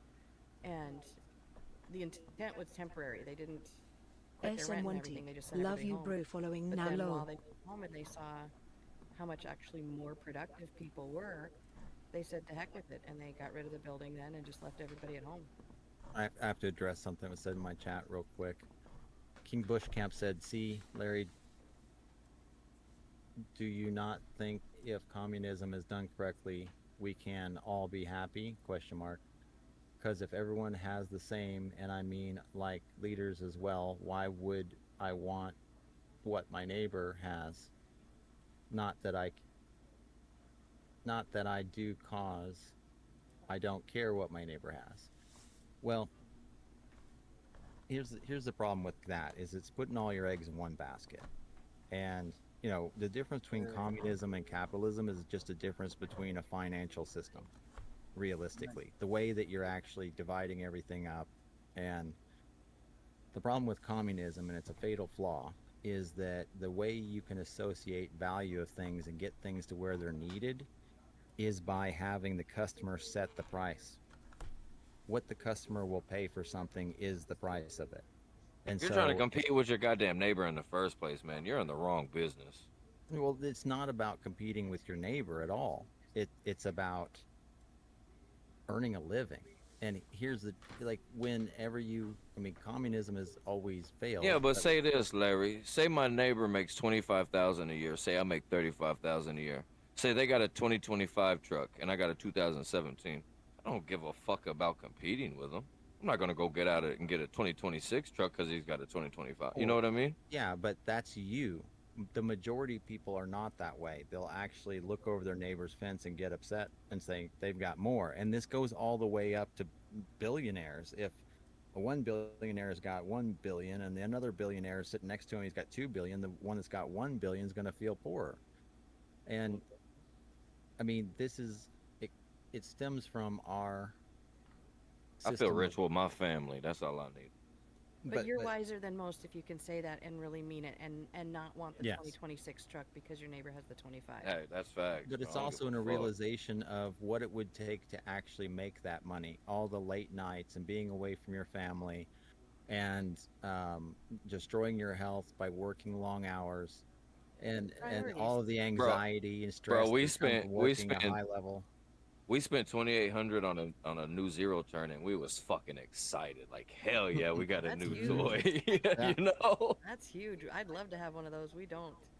But that's just what some of the people that I've been playing on my stream have been saying, and that's part of the reason, I went and learned that first, and why I try to teach it is a lot of these people that climb that mountain to making a fuck ton of wealth or fame, they end up regretting it. Kurt Cobain ended his life because he couldn't handle the fame. He was an artist. He just wanted to play his music. He wasn't able to handle the fame. And there's a lot of people like that. If you took somebody who was addicted to heroin and they won the lottery, what's going to happen? So money doesn't fix all the problems. Now there's a certain point at which, yeah, if you had enough to pay off your debt and live comfortably, that's the place where a lot of people are trying to get. And Yep. capitalism is going to be the best thing to give them a chance to do that, and as free a market without manipulation as possible. Here's the problem: we don't have capitalism in the United States. We have a mostly socialistic system with some capitalism in it, and so we've become more socialistic. China's become more capitalistic, and now they're going, they're working on passing the United States in a lot of ways.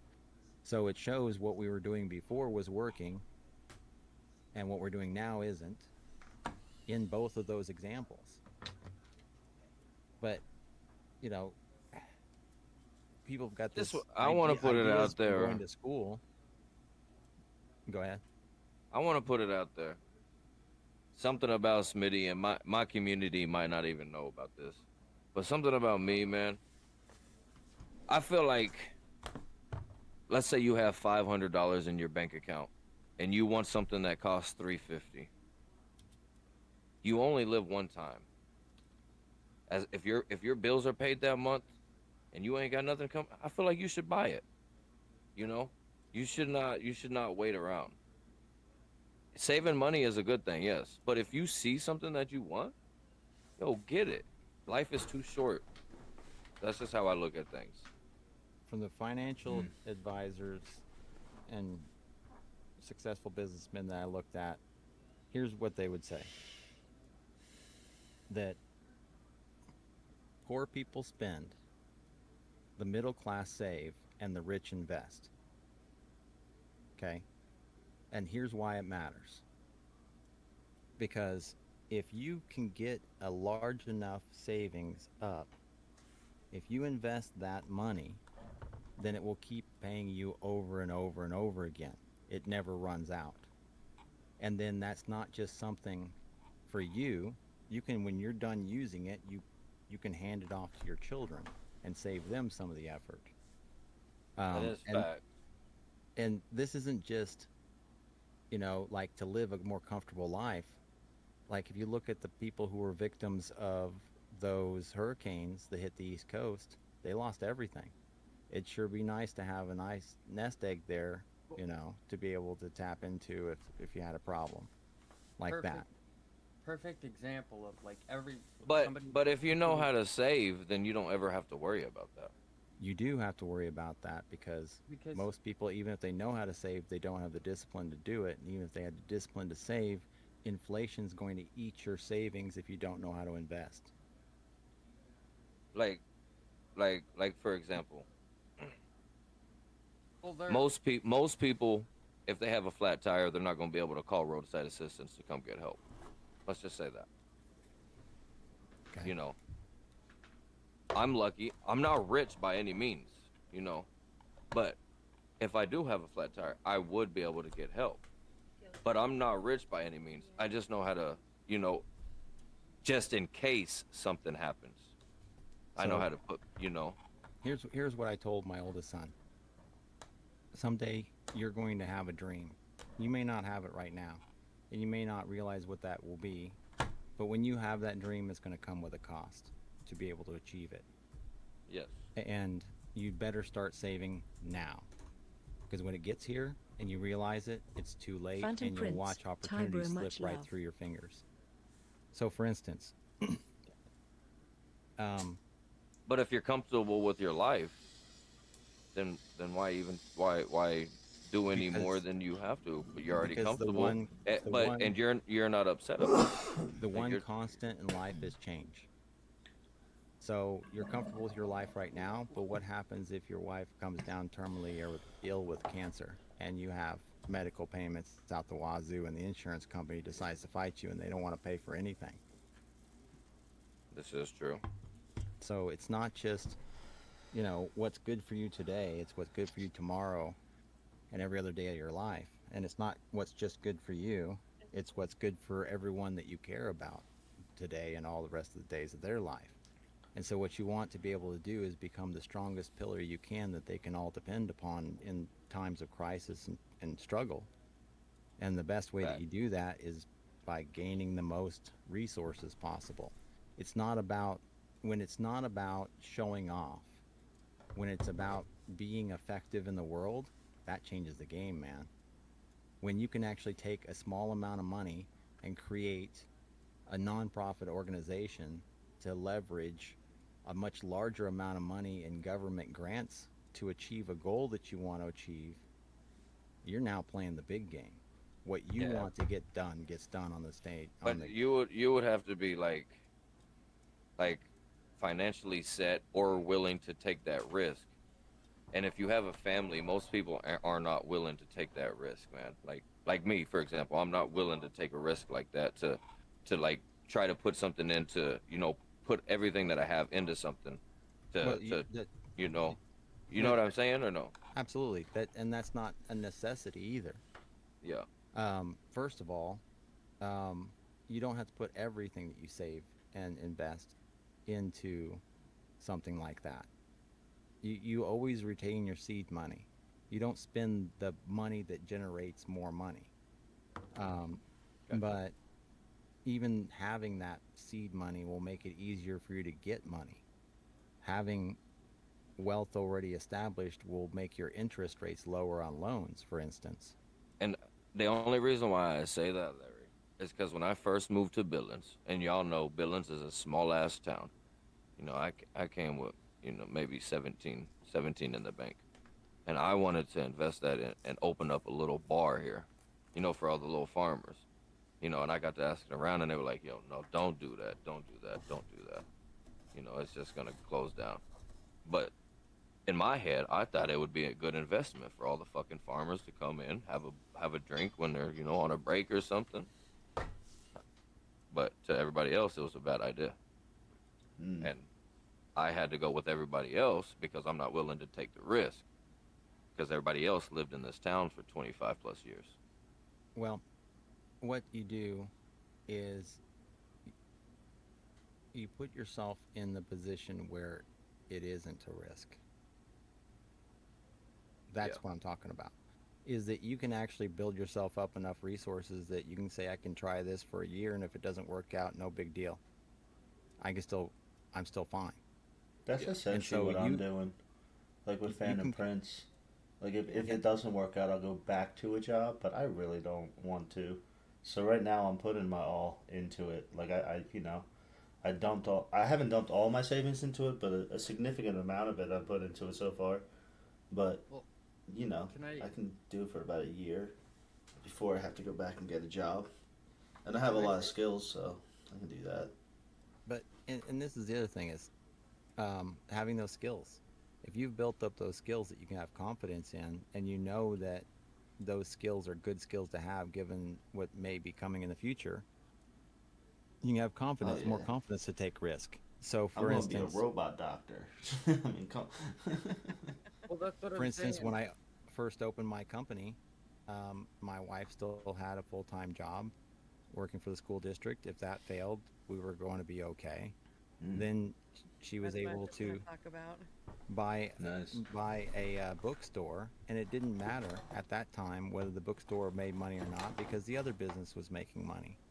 Well, and part of, if I Nice. can expand on that story just a bit, if you'll just indulge me on it, but kind of part of what Queen was just saying in your chat, Larry, about that things happen as they're supposed to and for reasons and whatever. And What's so up, Rita? what we were talking about with, being safe and having the fallback. So we found this opportunity to buy this bookstore, and we happened to have a little chunk of extra money sitting aside that we could buy it. And it was just turnkey. Just literally handed over the keys. It was an established business, and we just took it over, and it was perfect and wonderful. And I had so much fun running this cute little bookstore, and it It's a made some W. money. It wasn't like we weren't rolling in the dough, but it made enough money to be worth doing. And but then to kind of bounce back to the earlier conversation when we were talking about businesses closing.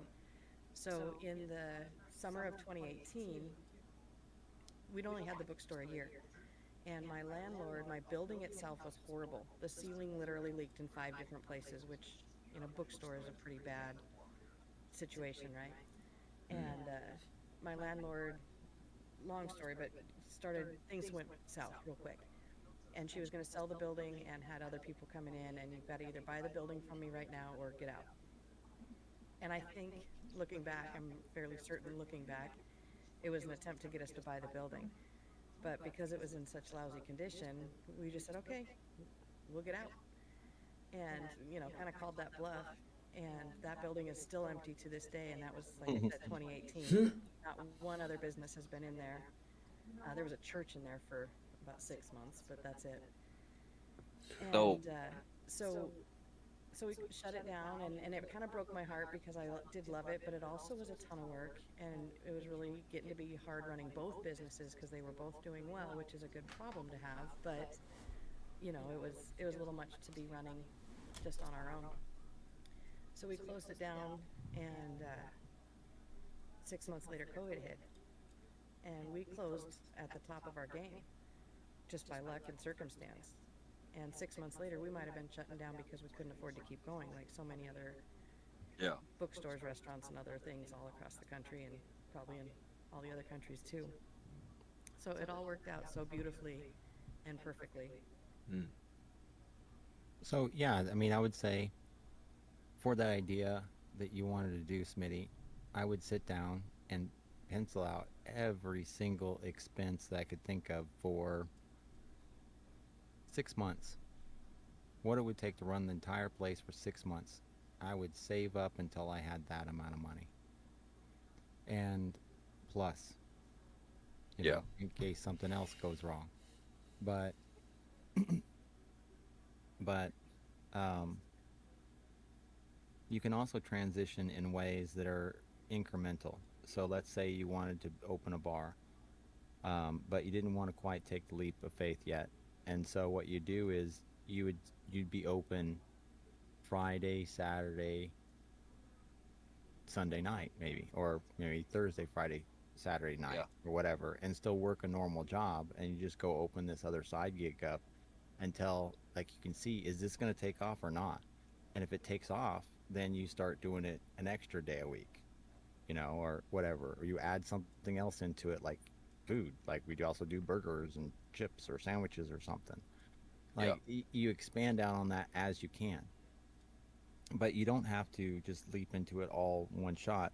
And I don't suggest going into debt for certain businesses, especially in the entertainment and like food services, bar industry, that kind of thing, because you can have massive shifts really quick and then you're stuck on the hook with the debt.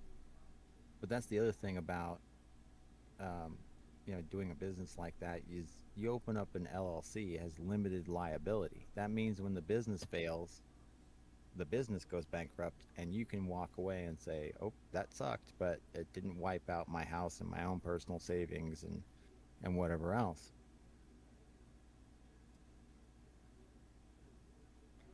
Well, and that fallback piece, right? We knew if the bookstore when we bought it, if it didn't pan out, if it bombed for whatever reason, um, I can always go back to teaching, right? That's everywhere always needs teachers, so it was a good fallback to have back when I was willing to do it. Right.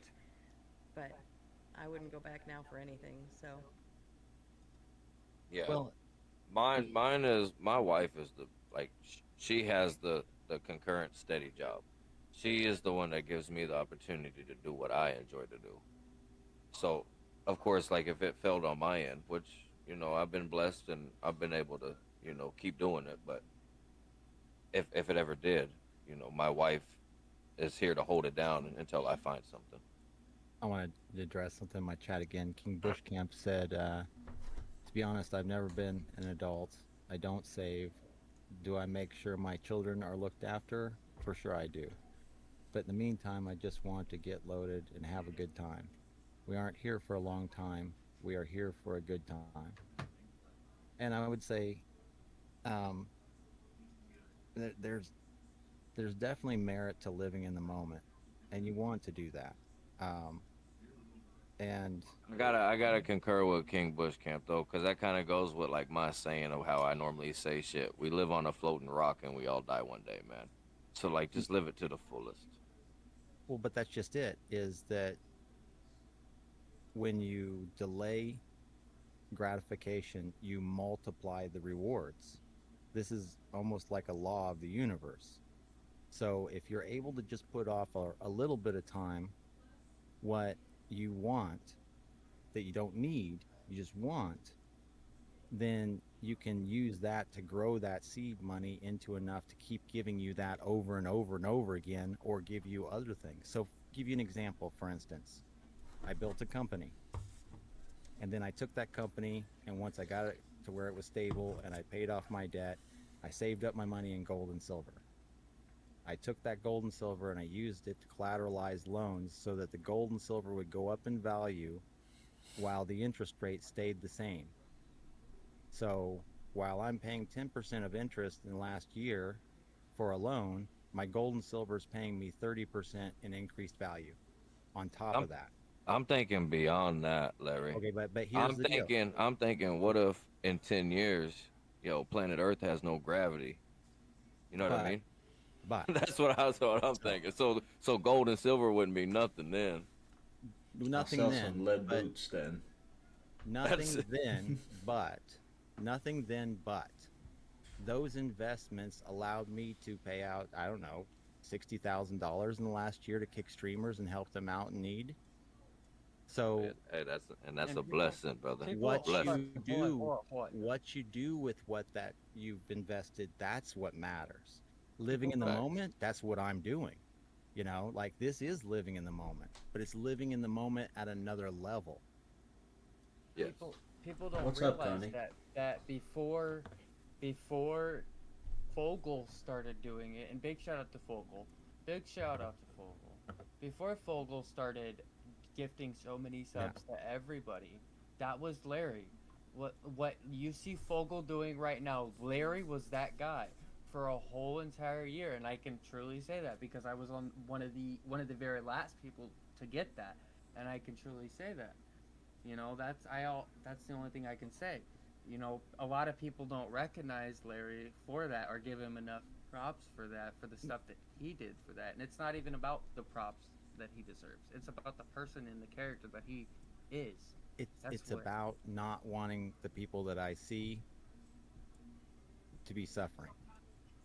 It's when somebody tells me they're going to lose their home, when somebody tells me their family member needs a surgery, somebody tells me, they need a ticket to get DreamHack, like, To me, it's um, not about the subs or that. It's about the people I meet and the characters and the communication we have. right. Fuck everything else, man. But for some people, they need this to survive. And for them, that is a big deal. And so what I'm saying is that, Well, don't get me wrong, Larry. Like I said, but previous, I do this as a job, so I need it as well. But I don't go in looking for it. no, no. But there's a whole lot of what goes on here, this on streaming, that we have to act and speak a certain way because it's posturing and virtue signaling so that we don't break the unspoken social rules that exist here. And I think, a lot of times people take that to the extremes, and I'm fucked. they try to figure out what it is you're doing or why you're doing it. And for me, it was, I enjoyed helping people and I had the ability to do it because I had made these choices. And when I did it, then that gets people interested. Hey, how did you do that? Because I'm struggling and I don't want to struggle anymore. And if that person comes to me in earnest and does what it is that I tell them to do, they won't be struggling anymore. Good point. That's it. That's it in a nutshell. I'm not trying to make anybody rich. Hey, don't I'm talk trying to about make nuts it to like where that, people because I don't like have them. to. Okay. Yeah, I'm trying to make it to where, people can afford to continue to stream. Everybody that shuts down their stream and has to go back to work, that's a lost person who could be a supporter on your channel. Yep. Okay, everybody that gives up and leaves, that's one more person that made the platform larger and more attractive to more people. Well, So you know, we're dominoes, man. You don't want to see any of the dominoes fall.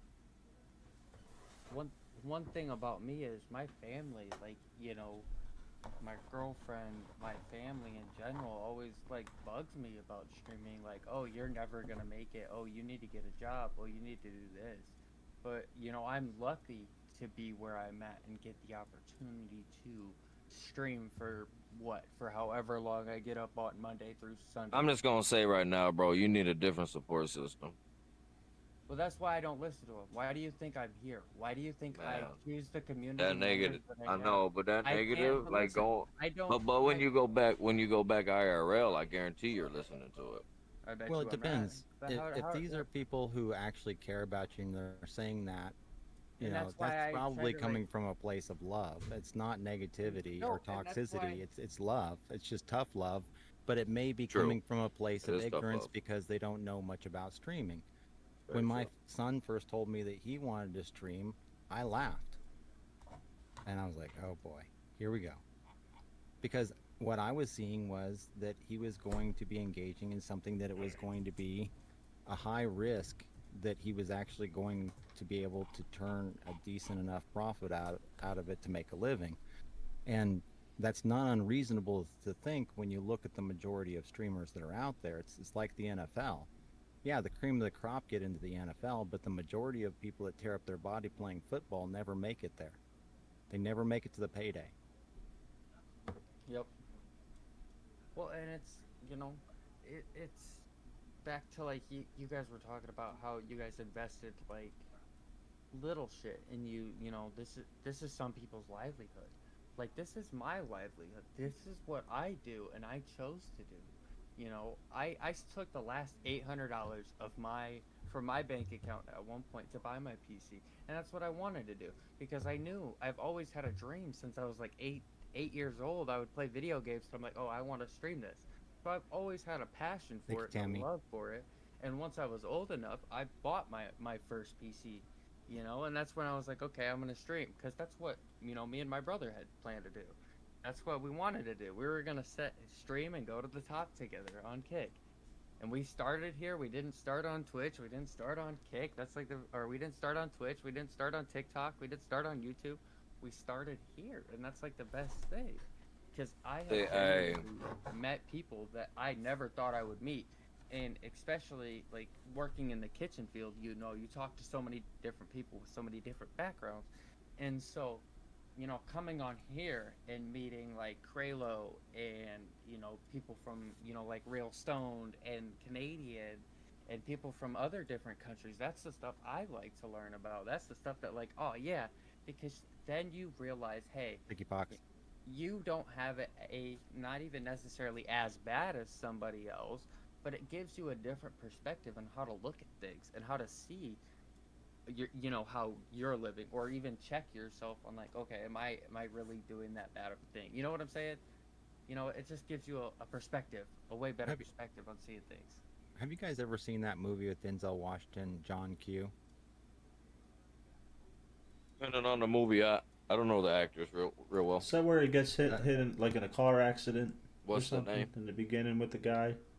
No, his son actually ends up needing, I think, a liver transplant, and his insurance won't cover it, and he does everything he can to try to raise the money for it, and the insurance is just screwing him around.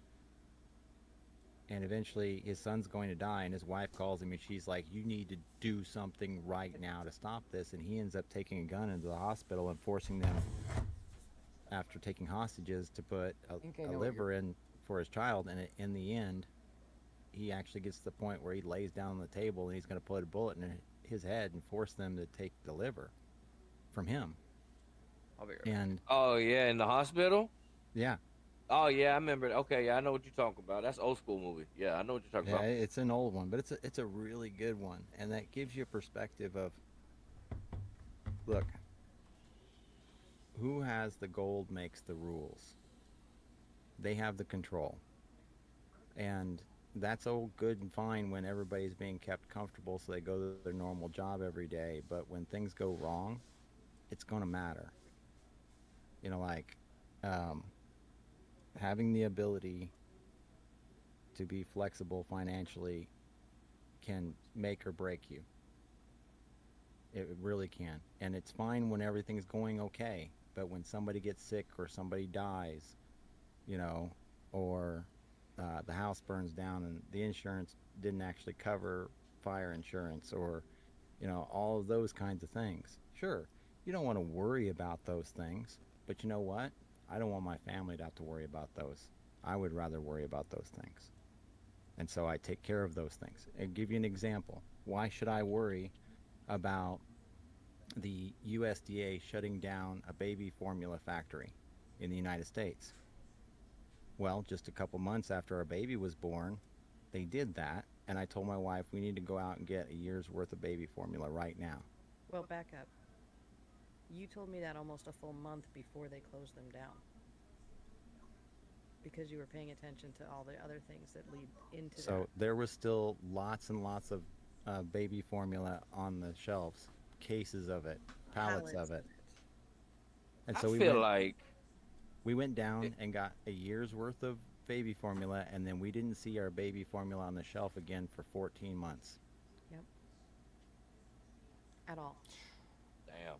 And we were going to, and we were paying close attention. Every single time we went to the store, which was a couple times a week, and sometimes multiple stores, we would go over, even though we didn't need it, we'd go over just to look. Every single time. And it was never once there.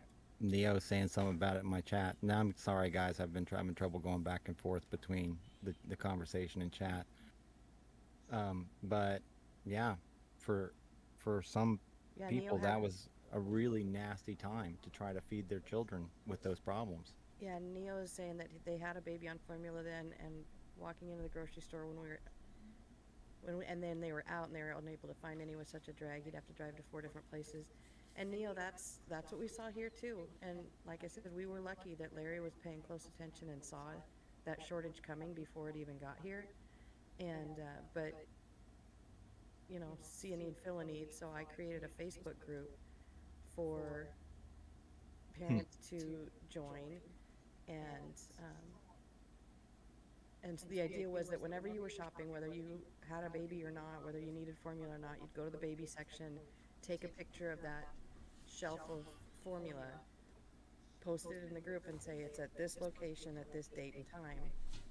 And so then you could keep an eye on that page, and you could, if you saw your formula on the shelf, you could go there rather than having to drive.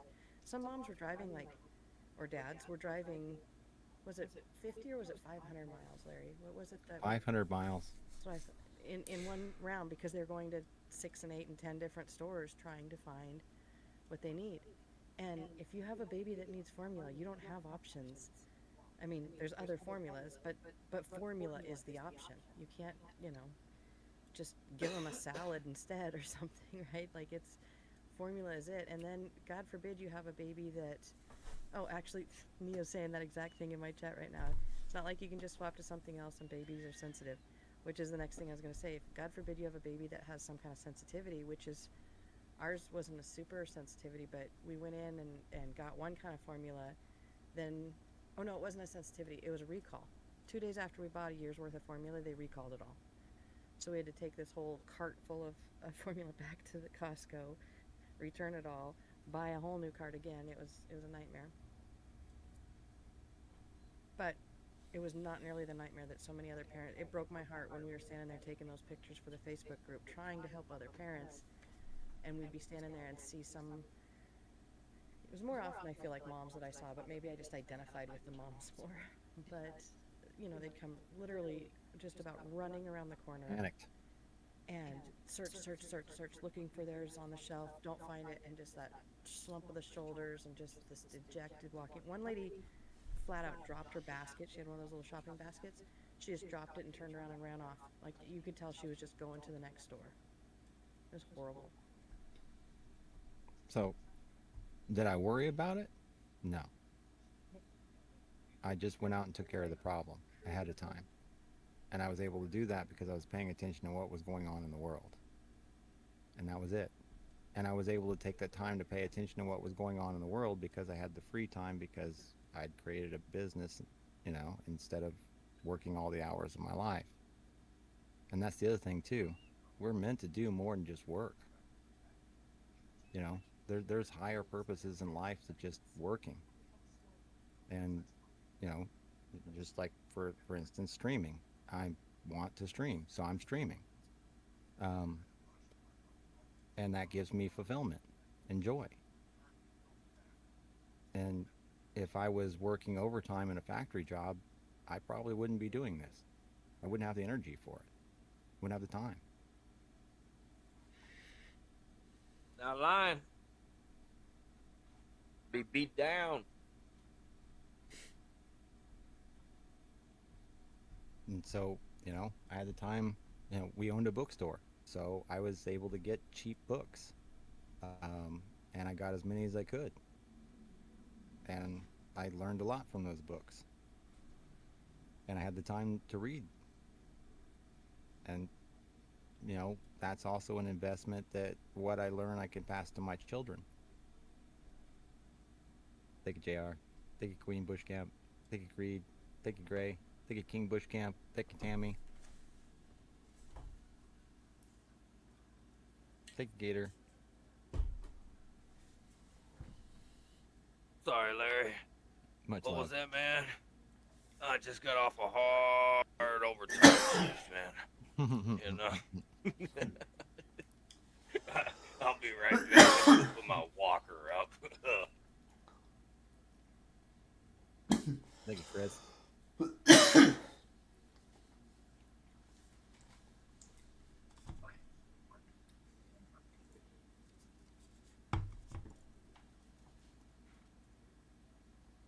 We're all down all kinds of rabbit holes tonight, aren't we?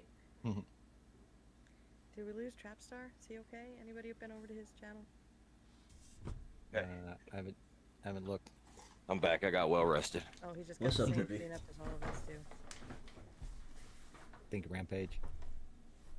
Sorry, guys, I'm not that talkative tonight. I have a really active chat, which I never have, so I'm listening, but I'm also just chilling and chatting. Yeah, chat's been really active over here too.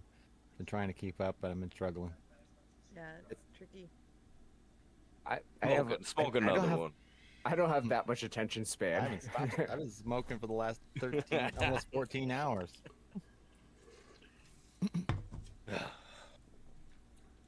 Fuck, 3:30 comes No, early, this is boy. no. All of this is, it's from a place of love, and I just don't want to see people suffer. And that's just 100%. it. If people are And happy with what they've got, that's wealth. That is the true wealth. Not wanting for anything. Um, but I have talked to a lot of people who have been struggling on this platform, and I've tried to give them advice as best I can and help as best I can, because I don't want to see. I don't want to. And at the end of the day, I want to see everybody successful. Communism, to me, is something that you're trying to force everybody to have very little. you gotta be When able to weed out the bad ones, though, Larry. You when know this. when in reality, You know what I mean? any system that you have will fail because of corruption at the top. But if each one of us makes ourselves as capable as possible with as many resources as possible, then we can all be equally wealthy at a high level. And that would be a much better achievement than trying to reach, you know, everybody's equal, but we all have very little. And here's the thing, too, like, world starvation is up. If I had the money right now, I'd build a big farm to start pumping out free food. Like I was saying before, one day you're going to have a dream and it's going to be big and it could have an impact on the whole world, and you're going to wish you had the resources to be able to do that. Hey, one day I'm gonna be able to give back bigger than I ever thought I'd be able to. I might be 50, but I'll be able to do it one day. It's never too late. 50's not that far away, friend. Hey, leave it alone. Leave it alone. I'm just saying, That's 15 Taking years for plastic. me. Take a Neo. it's not that many for me. And I'll tell you what, I was only 35 like 2 days ago. I feel like so. Hey. I've only been 35 a little over a month, okay? And Larry, back to you being able to do what you do, man, that's big blessings, you know? We had this convo, man. You hit me one time, bro, and we had this convo. And yeah, you already know what I said, but hey, that's Yeah. big blessings. But hey, anytime you come to Smitty's, don't ever think that that's what it's about or what it is. I just No. love seeing your goddamn hat, and I want one of them. Well, I've I've just been so lucky to be able to do this. That's the other part of it too, is that there is a certain amount of luck that's involved in all of this. But also, hang on. Let's not get it past. You did it yourself. You know what I mean? Some people are just born with the golden spoon, as I would say, in their mouth. They don't have they don't have to worry about it because Mhm. somebody along the line in their family, already did all the work. Oh yeah. Yeah, my dad was So like that.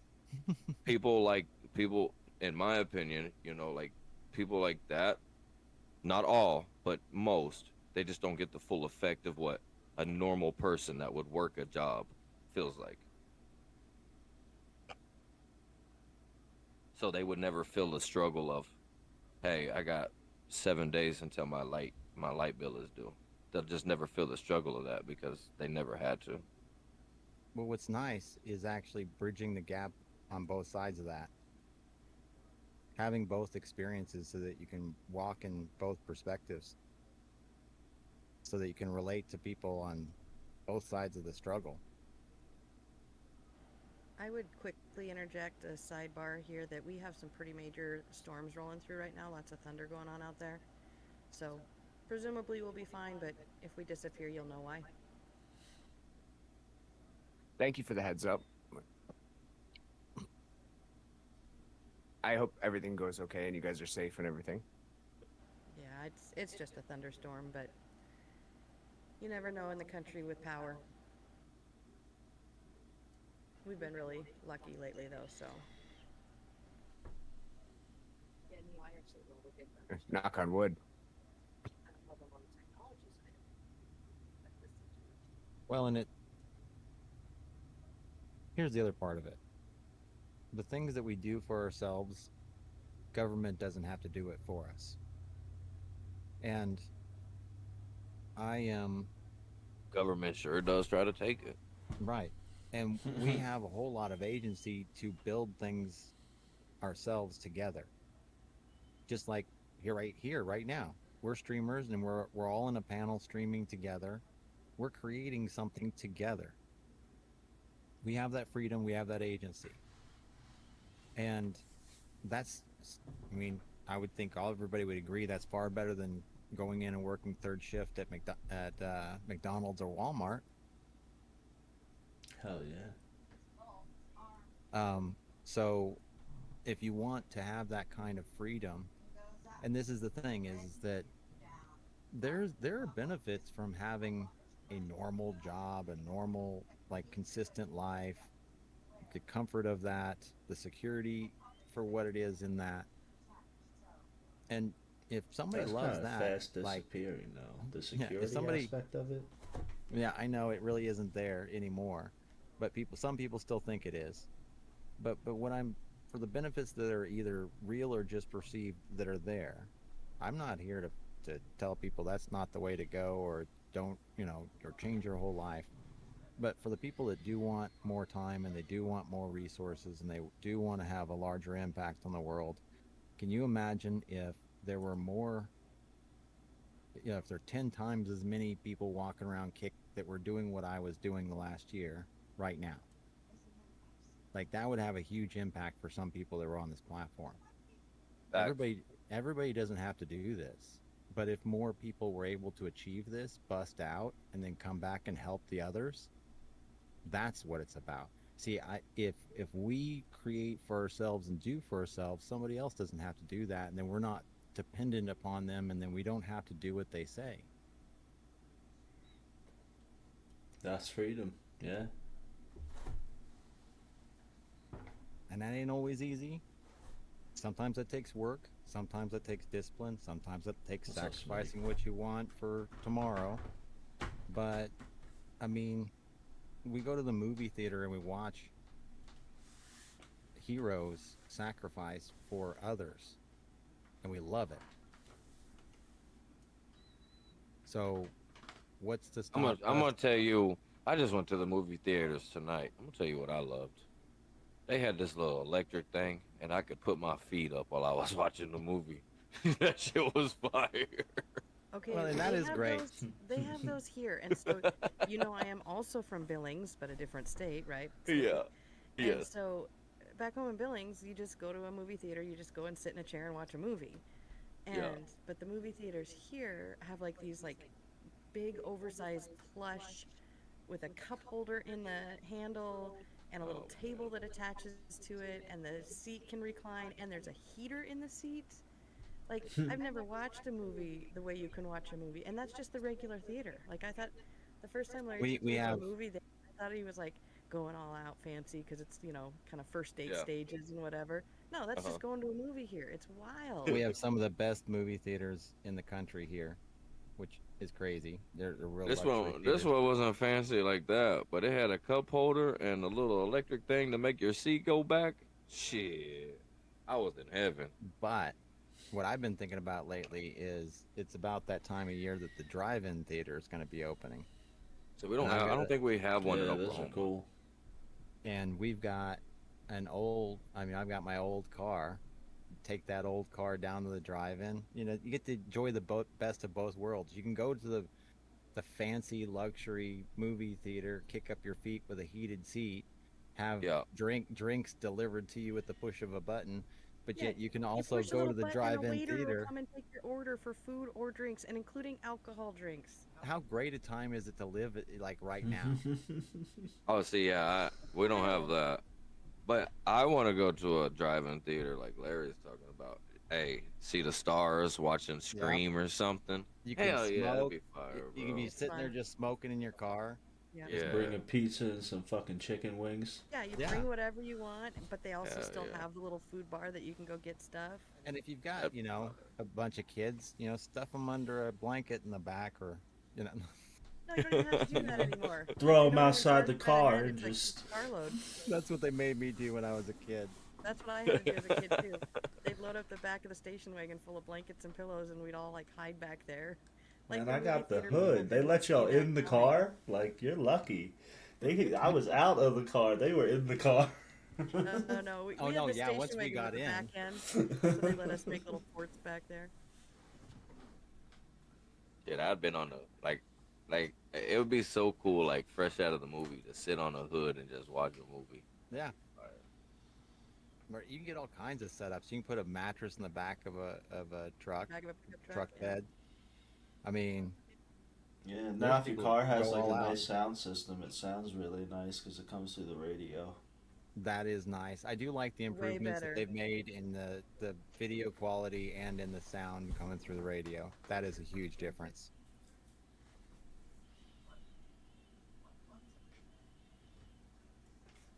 But, I enjoy a lot in this world. I'm serious about some things, but I mean, there's a lot that I really enjoy. Like going out with my family out to the drive-in theater, I love that.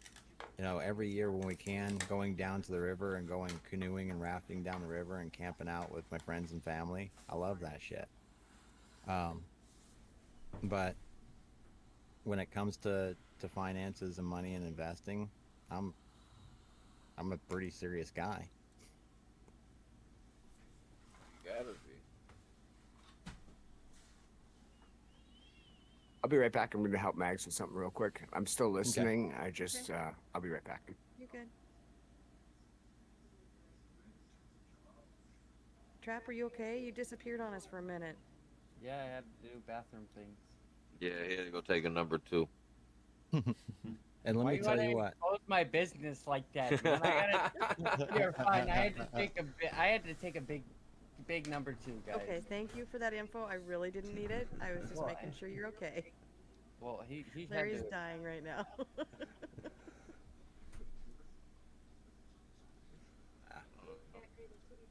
I would have said it. I don't know. That's kind of like personal information. I don't think people want to know. Hey, shit, you come by the, hey, guys, I gotta go take a shit. I'll be right back. You I'll be know, saying like- it on my own time, but not when I'm on stream.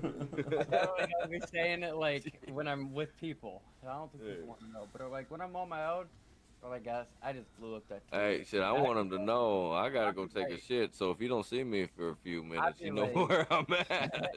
I'd be like, I blew up that toilet like worse than 9/11, man. Damn, fucking Yeah, toilet that's blew wild. up terribly. Blew that shit the fuck up. Except the Yeah, I'm nipple. just one of those guys. I just let it out, bro. Fuck it. I just say how it is. It happens.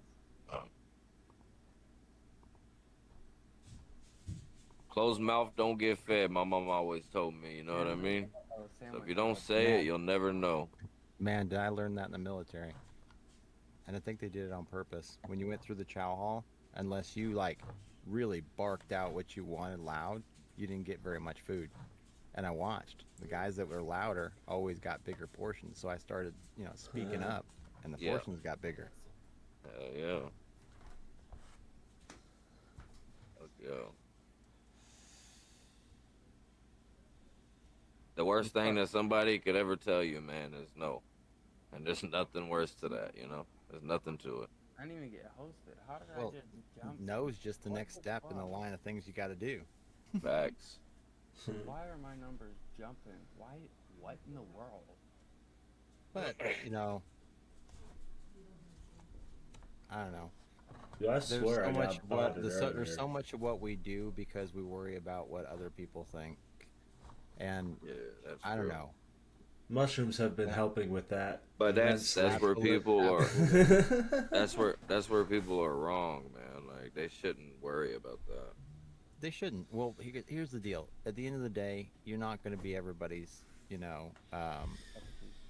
cup of tea. Not going to be Facts. it. Hell no. But there are like billions of people on the planet. With the connectivity that we have, especially with like a platform like this where we're talking to people in lots of different countries, Mhm. like you're gonna find the people that vibe with you. You know, Yeah. and like, how many people does that need to be? There was a scientific study that said that like above 300 people you couldn't maintain relationships with. 300. Okay. Well, 300 is a lot of freaking people.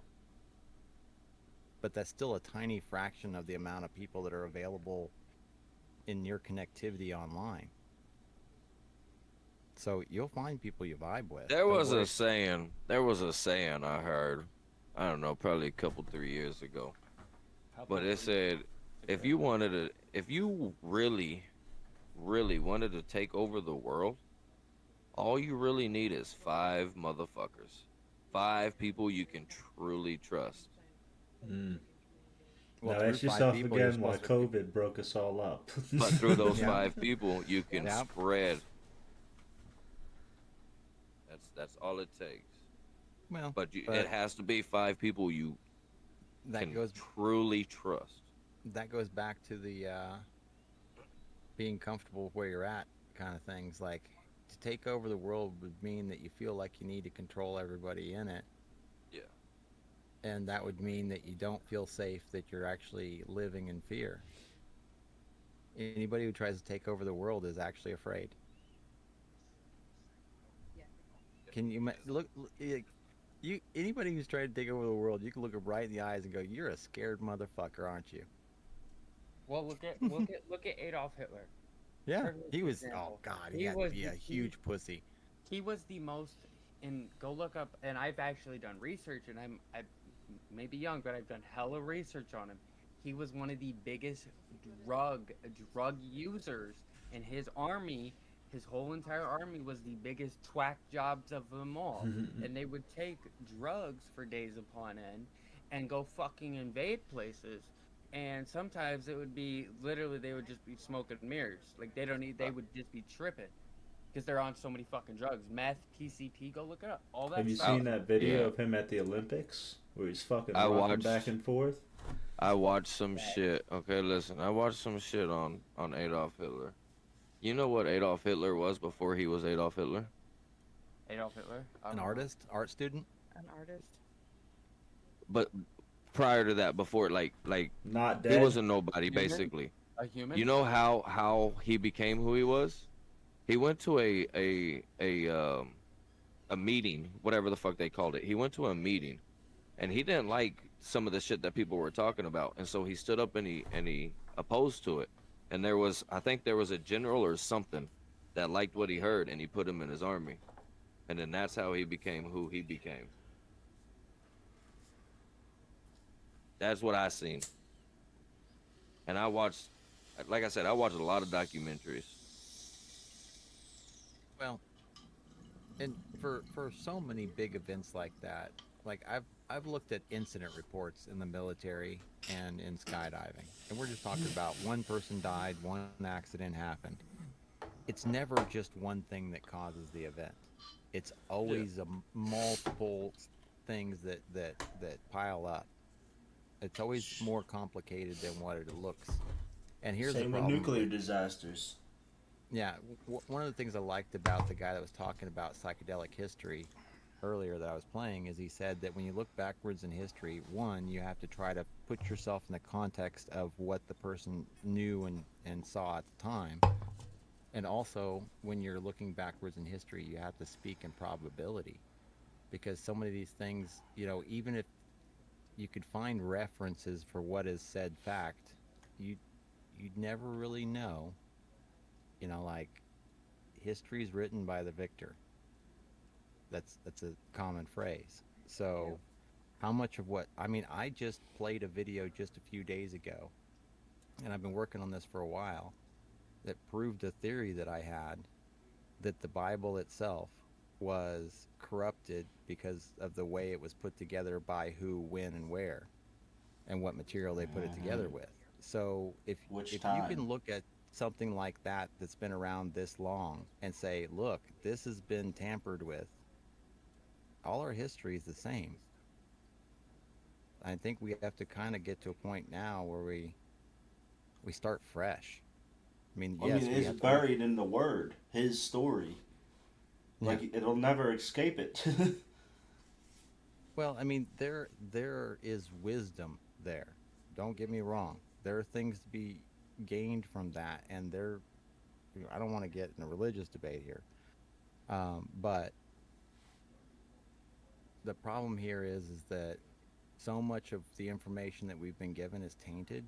We're going to have to learn to rely on what we can see and touch and taste and hear today, and What with a could be heavy, like a good foundation for that? yeah, yeah, with a What would we heavy base that filter. on? Well, you're still going to have to look at the past for historical, knowledge of the way things work, but we can't keep bringing forward the conflicts from the past that we've had before. Those haven't worked. There's no point in continuing, our ancestors' fights. Hey, you guys want to hear some crazy shit? I'll What's tell that? y'all some crazy shit. So, you know how when people say they die, they see the light? Yeah. Okay. So what if that light that you're seeing is you actually being born as another baby? And the reason why you cry so much is because all the memories that are going through your mind all the time. And that's why you're crying. And then the older you get, the memories fade, so you don't cry as much. Most kids Thank see you. shit till the age of 4. Is that weird or what? Am I Well, high or what? well, here's the deal, though. Okay, so when you die, your brain releases a massive amount of dimethyltryptamine. It's already there in your brain. When you take psychedelics, it's just releasing quite a bit of what's already there. So we have this mechanism in our body that when we die, our brain releases something that makes us hallucinate, that puts us in a trance state.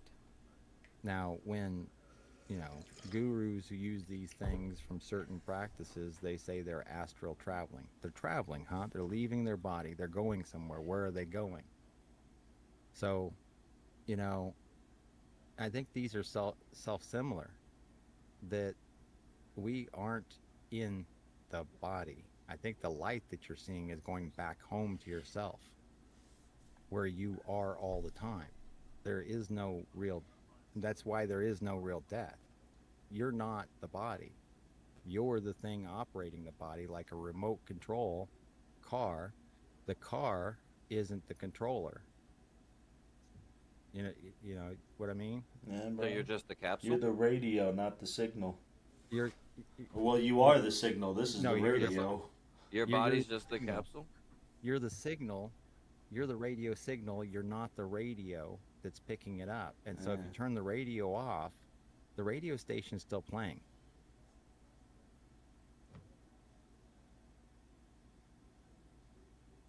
You never stopped. You've never not been. Mm. And I'm what not you gonna would, lie. I'm high as fuck. good. What you would, I mean, some would theorize that what you experience while you're dead is the same thing that you experienced before you were born. And how much did that suffer? I look at it like this: it's either something or nothing, and if it's nothing, I don't gotta worry about it. I can tell you, I can, the only thing that I can almost tell you, as someone that has been close to death, being in a coma for, what, 7 days, 9 days altogether, I can truly tell you, truly, truly, truly, I have no recollection of what happened.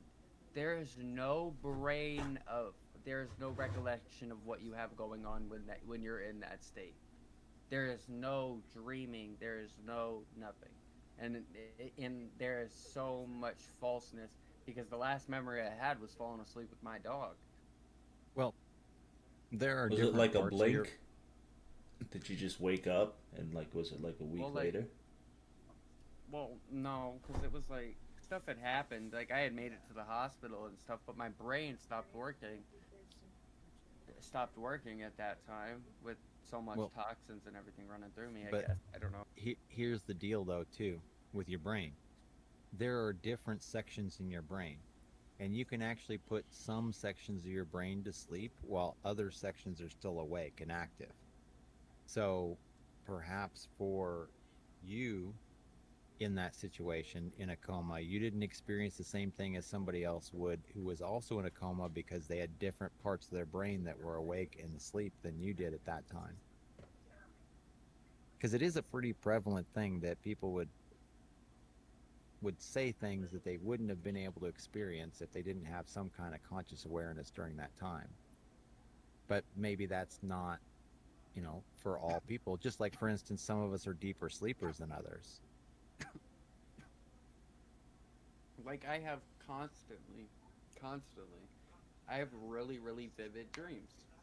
Think is he bomb? I have very, very like dreams that I can remember everything to. Think You know what Tammy. I'm saying? And you wake up and you're like, what the fuck? Does that stem from like PTSD? Do you know what I'm saying? Like those traumatic, like, do you understand what I'm saying? Well, dreams, there could be a lot of cause for dreams, but the main thing that I see with dreaming is that the subconscious is trying to communicate with the conscious mind through symbolism. It doesn't know language. See, like the different parts of your brain, there's one part of your brain that understands language. There's another part of your brain that it doesn't understand language at all. So that part of the brain, when it needs to communicate to you, it cannot do it through the language you understand. It has to do it through storytelling and symbolism. So your subconscious is trying to tell you something when you dream like that. And that's always what I thought it was. Like, hey, pay attention. Like, I think it's like kind of more of like a heads up. Hey, you need to pay attention to life and what is going on and what could happen. Well, if you And then, don't have a way of interpreting it, it could be a lot of things. But if you don't have a way of interpreting it, I would say first and foremost, it's, hey, I'm here. Freaking acknowledge me. Like, we need to have a dialogue. Because, like, the parts that are in your subconscious, if they're not paid attention to, that you will see problems from that. You will get self-sabotage over and over again in patterns. And each time you go, oh, why would I do that? I didn't mean to do that. I wouldn't do that. And you wouldn't, but your subconscious would. But if you're not in dialogue with your subconscious, you're not working as a team, you're working against each other. And so if it's speaking in a different language, see, that's the thing about it. I wish I had vivid dreams, because you could just crack open some Jung, books from Carl Jung and look at symbolism and dreaming and actually decode what it is that your subconscious is saying. It can understand you. It knows what you're thinking, but it cannot understand, but you can't understand the language it's trying to speak to you in. Thank you, Hatch. Thank you, Dialogue. Thank you, Rampage. that makes sense. And you want to have that dialogue. That's just it. Here's the thing. Why do you want to have enough financial comfort to have some freedom, so that you can take the time to learn these things about yourself before it's too late, so that you can actually gain the benefits from them ahead of time. The younger, the better. Mm-hmm. And it's good that I guess it's really great that I experienced these things at a really young age. I mean, people would say I have some of the most outlandish, vivid dreams that I can remember. And it's crazy. I have some of the most craziest dreams. Like, and I'll remember everything. And sometimes, most of the time, it's people, places, and things that I know are happening or are gonna happen or that I deal with on a regular basis. Usually it's something with that. And then it throws in a random character from like the past. And I only say character as in like you never know, as in like a random person. You know what I'm saying? Like it could be a character. It's like I have to go on a trip to get that communication, because I can't see those images otherwise. So if I were in your position where my subconscious was actively doing that when I was sleeping, was giving me all that information, I would keep a dream log beside my bed and start writing it down as soon as I wake up, as best as I can remember it right when I wake up. And it may not do anything for you today, but once you actually did learn that symbolism and did learn that how to read your dreams, you can go back through that dream journal and then it's like reading a book. Mm-hmm. That's what I need to start doing. Hold on, I'll be right back. I gotta run. You to okay, that. Smitty? Of course, I'm He's high as fucked fuck, up. bro. He's fucked Yeah. up I can over see there. it. Good. There's Yeah, Buddy. you could, yeah. Well, then this is a perfect conversation. Hey, but I stick still, hey, 10 toes deep, like a gargoyle. Yeah, I'm just ripped. This is how I like to feel. I like to get lost in the moment. I'm over here trying to visualize the shit you're talking about. You know what I mean? Yeah. Well, this is just the things I needed to learn in order to get my life to a place where it was good, to where I could manage, to where, you know, I didn't have to spend all my time worrying and anxiety and arguing, fighting. Arguing No. don't do shit but give each other a headache. Yeah. I definitely do a lot less of it now than I used to. And y'all were speaking about dreams, man. I don't want none of my dreams to come to. Well, I can't say none of them, but I had some dreams when I was younger, and I can vividly remember them to this day, bro. It was about me running down the street from some people trying to kidnap me, man. And I had that shit like, I don't know, lots of times, man. That shit had me frightened when I woke up in the morning as a kid. Mm.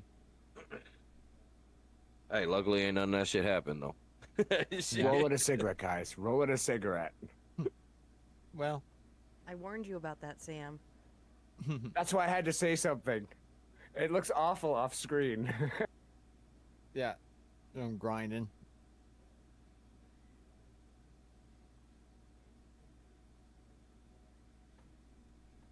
Well, there's just, for instance, you can take psychedelic drugs, go to a rave when you're, when you're young, and you can see a bunch of funny colors and you can have a good time and enjoy it. And So there's if I would nothing- want to do that, Larry, I'm tetrified of snakes, and I feel like I'd think of snakes off rip. Right. But if it's set and setting are important. If you're not comfortable where you're at, don't do it there. But what I'm saying is that you could do that and you'd enjoy that, and that's one thing. But then when you get older and you get some experience and you learn a few things and then you come back to it, then you gain a lot more from it.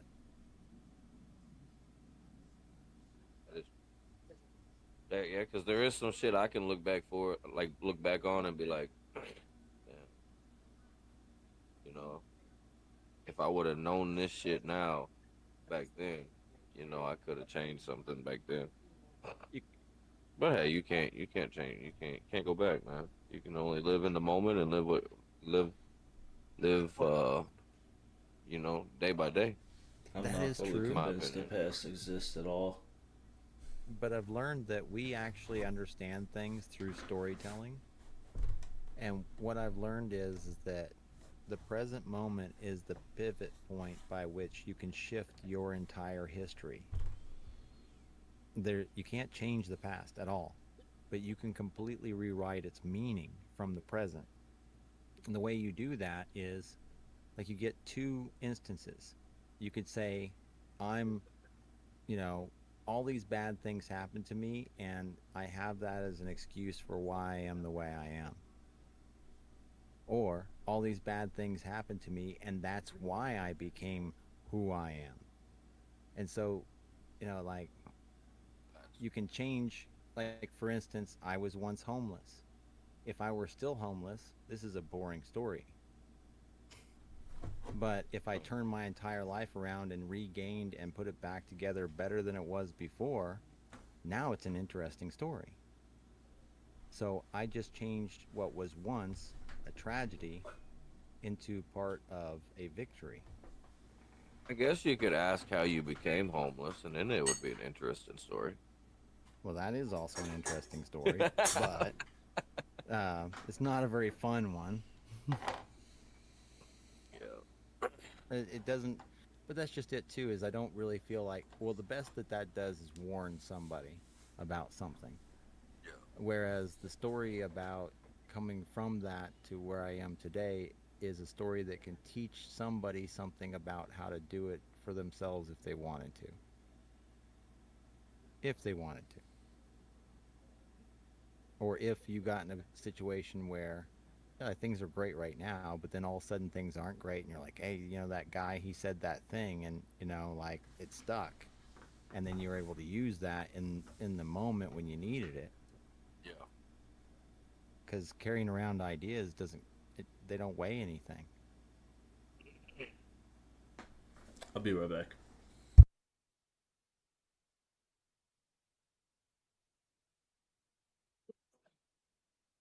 And each time you're able to use that idea that you learned, it's like gaining profit on an investment.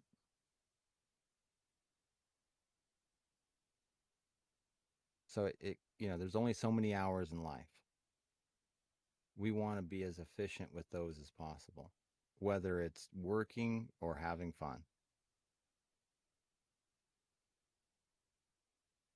People have fun while they're working. Oh, absolutely. That's one of the ways to be efficient at it. Do something you love, and then it's not work at all. Do something that gives you, it's like what I would do. I'd repair things, and repairing things gave me a sense of solving a puzzle, of you know meeting a challenge and being successful. So each time I fixed something, I felt a huge surge of confidence and of achievement. Thank No, you, we'll Graylo. turn it Thank you, on tomorrow. Dragus. Thank you, Scared. Tomorrow. Thank you, Rebel Quack. Thank you, Soy Sauce. So you can compound things together to have them do multiple things at once. In fact, I suggest it. And I learned that playing World of Warcraft, doing daily quests, doing them day in and day out, and going, shit, I need a faster way to get this done. Let's let that motherfucker go. Put on a hotkey, Larry, and let it go. And you'd find ways to do something across multiple quests in one move. So I was a field tech, so I had to visit Knocking two birds I had out, just or- like a list of sites I Yeah, had two to birds visit with every one month. stone. Yeah. So I had to pretty much figure out the best route, and then like if one had like something break on them, you got to show up there. So then you got to figure out how to reroute your route for that day around that area, but then still, hit some there. So like it's kind of interesting to learn how to map that all out. It's helpful. I had to teach Mrs. Larry how to do that efficiently for a company with our technicians, how to route them so that you're not wasting their time and making them run extra miles, how to schedule the customers that have different needs in a pattern, in a way that takes somebody hitting stops as they're moving out to the furthest target, and then stops on the way back home. So every move is going to be short time from stop to stop. But also never being too far away from any account for an emergency, and all that kind of fun stuff. Yeah, you just have A to. lot. It's a logic statement. It really is, though. It's a logic statement. It's an if then, and you run down a flow chart of if this then that, and if not this then that, and you can do that with a lot of things in your life. And it's crazy how simple it would make something and make the thought process more clear, because we do quite a bit of people struggle with holding an idea for long periods of time. Our attention spans have gotten so short. So break it down, the actual thought process, into a flow chart and just fill in the blocks. Yeah. Then you can just fill out each block at your leisure.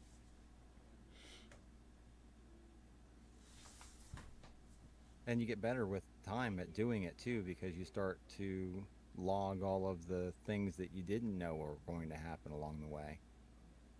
Yeah. Or combine fucking steps, and there's a whole bunch of yeah, I can do this.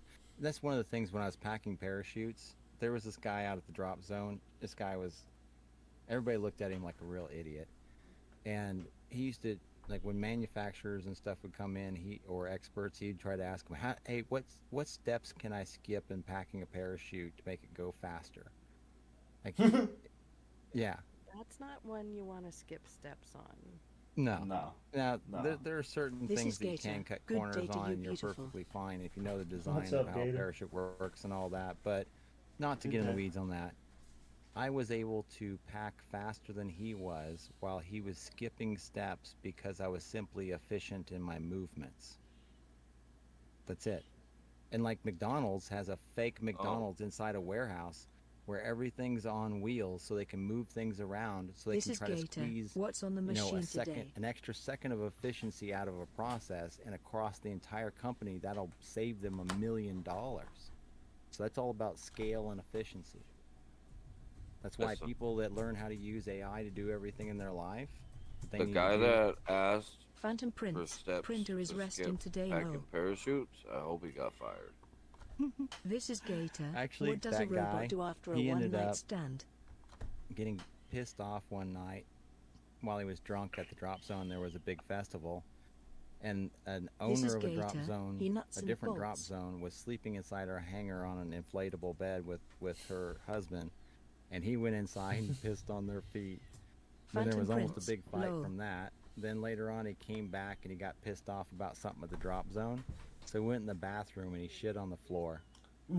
And from that point on, everybody referred to him as the defecator. This Amber is a Heard says grown what? man. Yeah, this is a grown man, an army vet.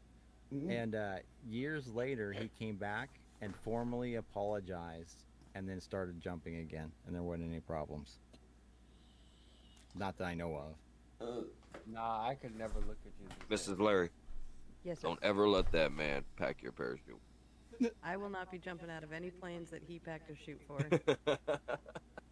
Larry, on a real note, I wanna skydive someday, and I don't know if that would be good for my health. Same. Well, I don't like to teach people I know personally because of complacency issues. Uh, it is a real thing. But Just put me in the plane and push me out. Sink or swim, sucker. I- Sink or But- swim. Yep. Figure it But- out, Smitty. But that said, if you ever do want to jump and you come near my area, I will pack your parachute for you. I am during the time that I've packed and the amount of parachutes that I've packed, there's a very small percentage of people in the United States that have packed more parachutes, and a smaller percentage of people who have packed um, parachutes with a higher accuracy rating. But I would rather, okay, I would feel more comfortable going with somebody I know that has done something like that, and better yet, that teaches at it. It would be like, okay, my thing is, I prefer to do everything safely. I want everything done safely. I want to get back home safe. You know, I want to get back on the ground safe. And that's one thing I've always wanted because I've always been a bitch and scared of heights. I'm not afraid to deny it. Well, it's in the Shit, best I'm trying to interest- go. I'm trying to go bird hunting while I'm in the air skydiving. Shit. it's in the best interest of the skydiving instructor, of the drop zone, and of the pilot and the parachute manufacturer that you make it to the ground safe. It is in all of their best interest that you enjoy the process. First off. Second off, I have enough experience in the sport and seeing the interactions that happen. You do not want somebody that you have a personal relationship with teaching you how to skydive. You want that person to tell you who you want to teach you how to skydive. You want that person picking the best person that they know and then watching them do it and scrutinizing it the entire time. And then jumping out with you, but the other guy is the instructor. Make sense? Yeah. Makes sense. And we're not that far away from you, chap. You could easily come down here and jump with Larry. I know. What, that's like a 5-hour ride, isn't it? 5-6 hour ride from us, between me and you guys. You better There's- buckle up those Lambo feeties and get pushing. Let's go. You can still go find video of this. I think it was even on Oprah Winfrey or some shit. There was a skydiving instructor who was jumping with his girlfriend down in Arkansas, and her bless you, her parachute didn't open Thank you. properly, and then when she got a reserve out, it didn't open properly either. And both of these were what I would describe as glitches, not malfunctions. They were correctable problems. And experienced jumpers, right, Larry?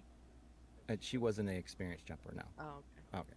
She was a student, but she wasn't properly trained for these problems. Her boyfriend was the instructor. She hit concrete at 50 miles an hour and survived it.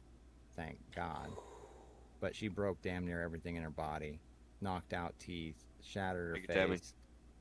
She was pregnant at the time. They found out she was pregnant when they took her to the hospital. Oh, She man. ended up having a healthy child.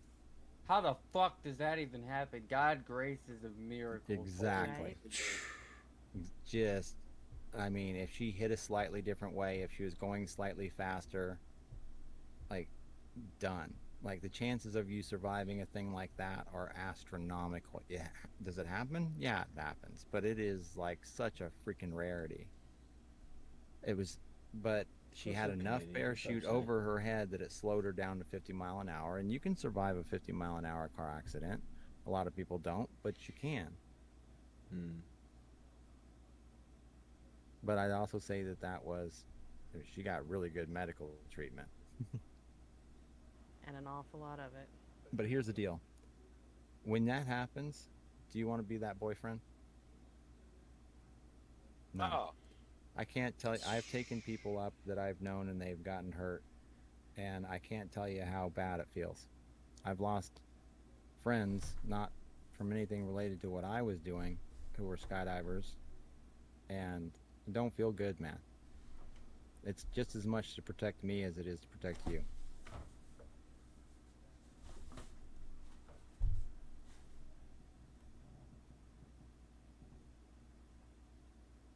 I want a big ass motherfucking inflatable at the bottom when I jump out. Shit, jump Just in out with an case. inflatable. Yeah, yeah. Go look up videos of couch freaks or dollar days in Iowa at Fort Dodge, Iowa. They used to have a party every year. It went back to this night in the 60s, started by a bunch of hippie skydivers. And every year they'd take the extra money left over from the drop zone. It was basically a non-profit drop zone. They'd take all the extra money, the profit the drop zone had made, and they'd throw one big end of year party. And then they would rent out this airport. They'd bring in a beer truck that has beer taps on it. There's beer flowing for 7 days with nonstop. You can go up, fill up pitchers. You can go fill up igloo coolers full of beer. You can bathe in this stuff. They'd serve you meals while you were there. They'd have live bands, DJs. Oh yeah, there's some skydiving too. But the reason they call it dollar days is that the skydives that you would make is they'd run it to where it was $1 a skydive until the profit from the drop zone ran out. That's insane. That is. The price for making a skydive the last time I made one was $25. So you could take $25 down and make 25 jumps. But it was, oh God, the party was great. I mean, it was just pandemonium. They had co-ed showers.